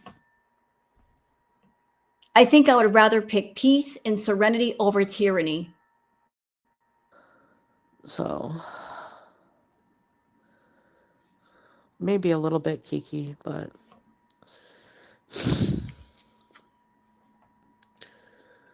yeah. Like if he had come to Canada with Chantal, can you imagine? She would not give him a moment of peace. She probably wouldn't even let him outside the front door. Because God forbid if he leaves the house and he sees a pretty woman on the street, she would lose her mind.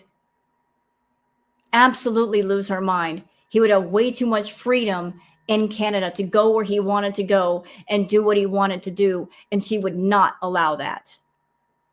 If he had come to Canada, he would have been a miserable mess, fending off her jealousy and envy and insecurity every second that he was there. I tell everyone not to have kids.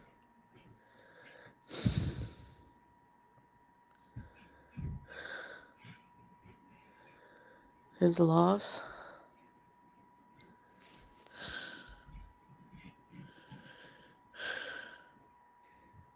Can you see her? Hi, Mama.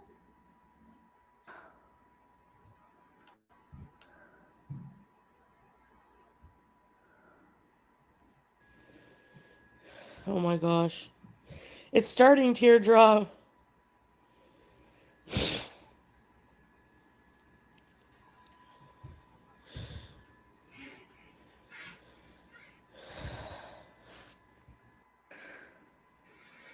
I don't, Ray Ray.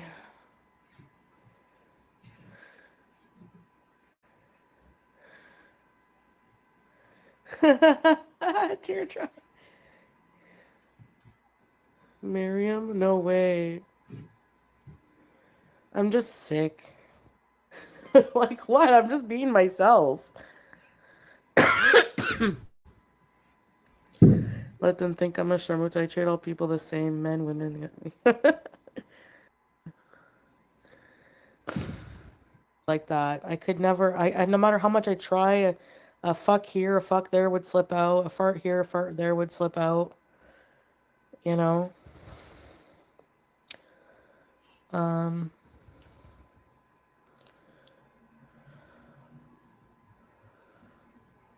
Yeah.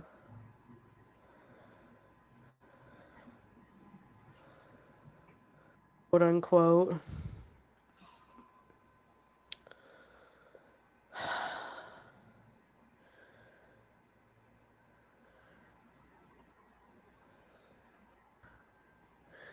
Yeah, I'm potted meat. You're freezing? What's that? He would be like a half an hour, 45 minutes. And he would come out and he would be different. Like he would be like really like almost jittery and super happy and like soft spoken and like and I never put two and two together that he probably just did like 500 bowls of crack because like he would always be like, I don't do crack me. Like he didn't do it around me like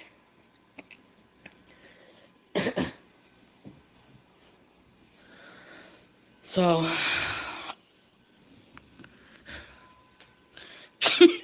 what?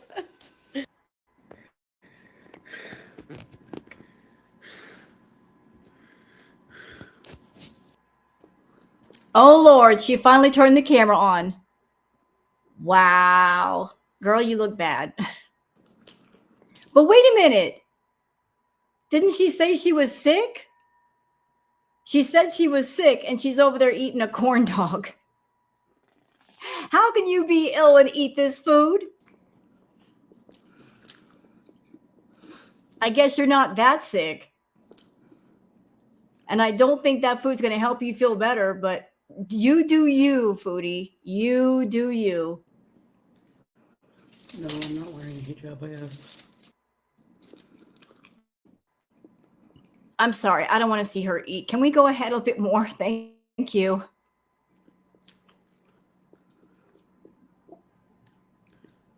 Yours does look like it has lymphedema. In another life. Okay, you know what? Here's one thing I know about Foodie. When she's eating, the food calms her down. Food is a comfort to her. So seeing her eat tells me that she's calming down. I don't think she's going to rage anymore because she's using food as a comfort thing, almost like a security blanket to calm her down. Like I've been through this rodeo before with Foodie. She raged, she had herself a little meltdown, and now is the cool down period of the meltdown.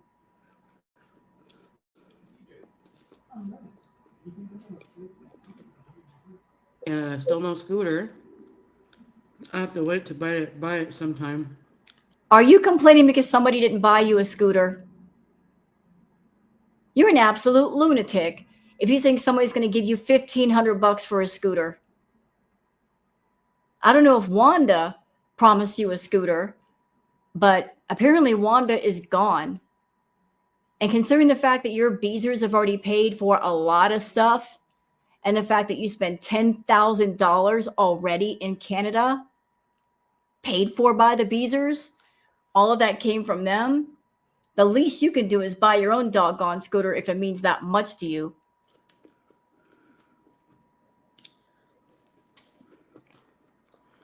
No, lazy. I don't want to walk her. I want a scooter. Well, how does it feel to want? How does it feel to want? If you want something and you want it bad enough, I guess that means you'll be working for it, huh? If you don't work for it, I guess you didn't want it that bad. You know, instead of motivating your Beezers to give you money, why don't you motivate yourself to go get your own money? Turn over a new leaf. Make a fresh start. Rather than stick your hand out to people, take your hand, put it in your pocket, and go take a walk and get a job.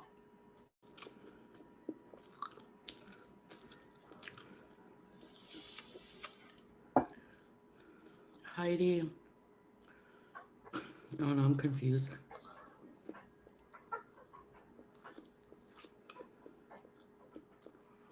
I'll never fit into a culture that's very modest, unfortunately.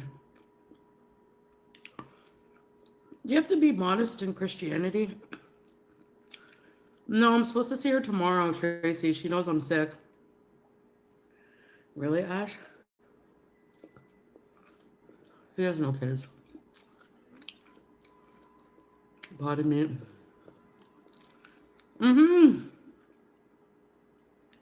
I'm going to give her a few more minutes, and if it feels like she's calming down and she's not going to say much of anything else, we'll cut out.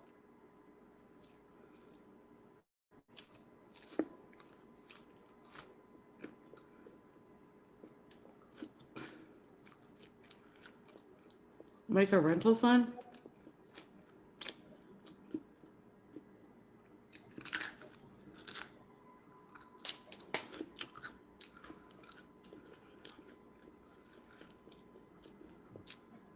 Hey, Angel Fly. I just want to be right with God, but the rules make sense that He has for us.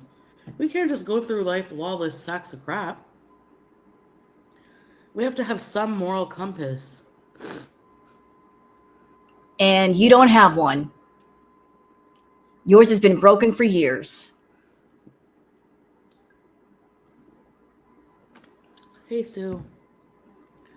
Right, YouTube lover. You can be what you want, just seize the day. What you're doing tomorrow gonna come your way. Yes, I do cameos, Linda. Does anyone have a link to my cameo? It's in the description of all my videos. Just look for Foodie Beauty.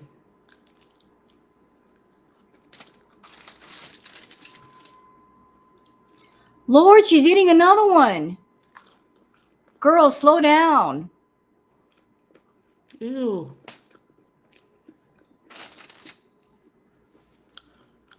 I don't know how much a scooter rental is, but the scooter's like $1,300. You know, the only reason why I'm still recording is because I'm waiting to see if she's going to rage. And I apologize for anybody having to watch her eat. Just please turn your eyes away from the video and just listen and don't watch. I don't want to watch. I kind of have to, though. Turn away now. I'll let you know when she's finished eating. There's one for 1,200 plus shipping and tax. Shut up. Oh, that's a shot right there. That's a shot. Let me get off that shot. Hold on. Oh, that's another shot right there. Like you're so photogenic, Foodie. The one I want. But I'm tired of you saying, I want, need, give me, give me, give me, give me, give me. Stop it. Stop. Stop doing the grift. The Beezers are tapped out. They're tapped out. No one's going to give you $1,500 for a scooter, Foodie. You already have like a PayPal thing going. Stop asking for money. You're on YouTube. You want money? Girl, get off your ass and earn it. You know what you need to do. You know what sells on YouTube. Get to work. I'm a smaller channel than you, Foodie. I don't make the money that you do, Foodie. I'm doing just fine. I pay my own bills. You should hang your head in shame. At a channel that is not even at 6K doing better than you and you're at 100K. How is that possible? How is it that you make $3,000, $4,000, $5,000 a month and you're grifting and I'm not? Something's wrong here. The math ain't mathing. Something's the matter. That a tiny channel is much more stable than you. Kind of points in the direction that you are spending more than you're making. And maybe you need to cut that out. Maybe it points in the direction that you've got addictions that are far too expensive for you and you need treatment for those. You got to stop the grifting sometime. You're not going to get any more money. Get that through your head. 1,700. It looks better quality. It is teardrop.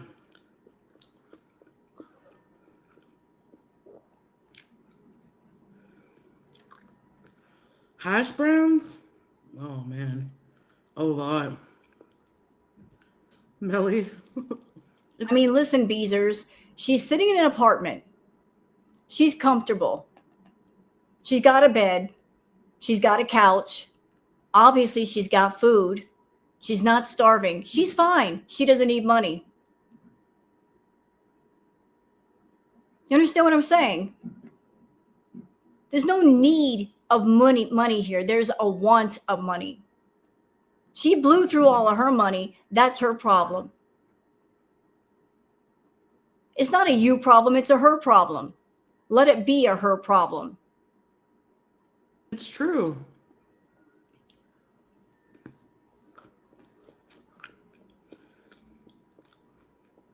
And if she's got money to get high, and obviously she does because she's been getting high every day, she's fine.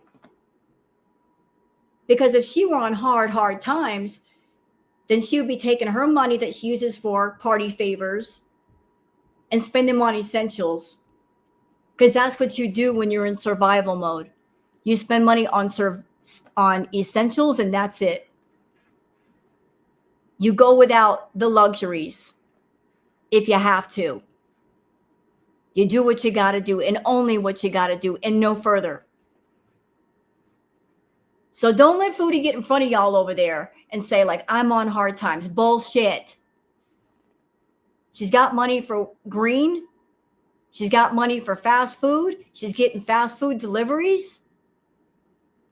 She's going to the dollar store every day, spending $300 on a cat. She's fine.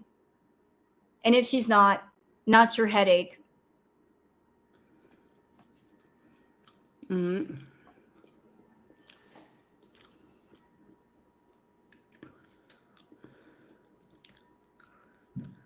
Oh, really, Heidi? Yeah. Yeah, boss man, you can. Thank you, Mocha.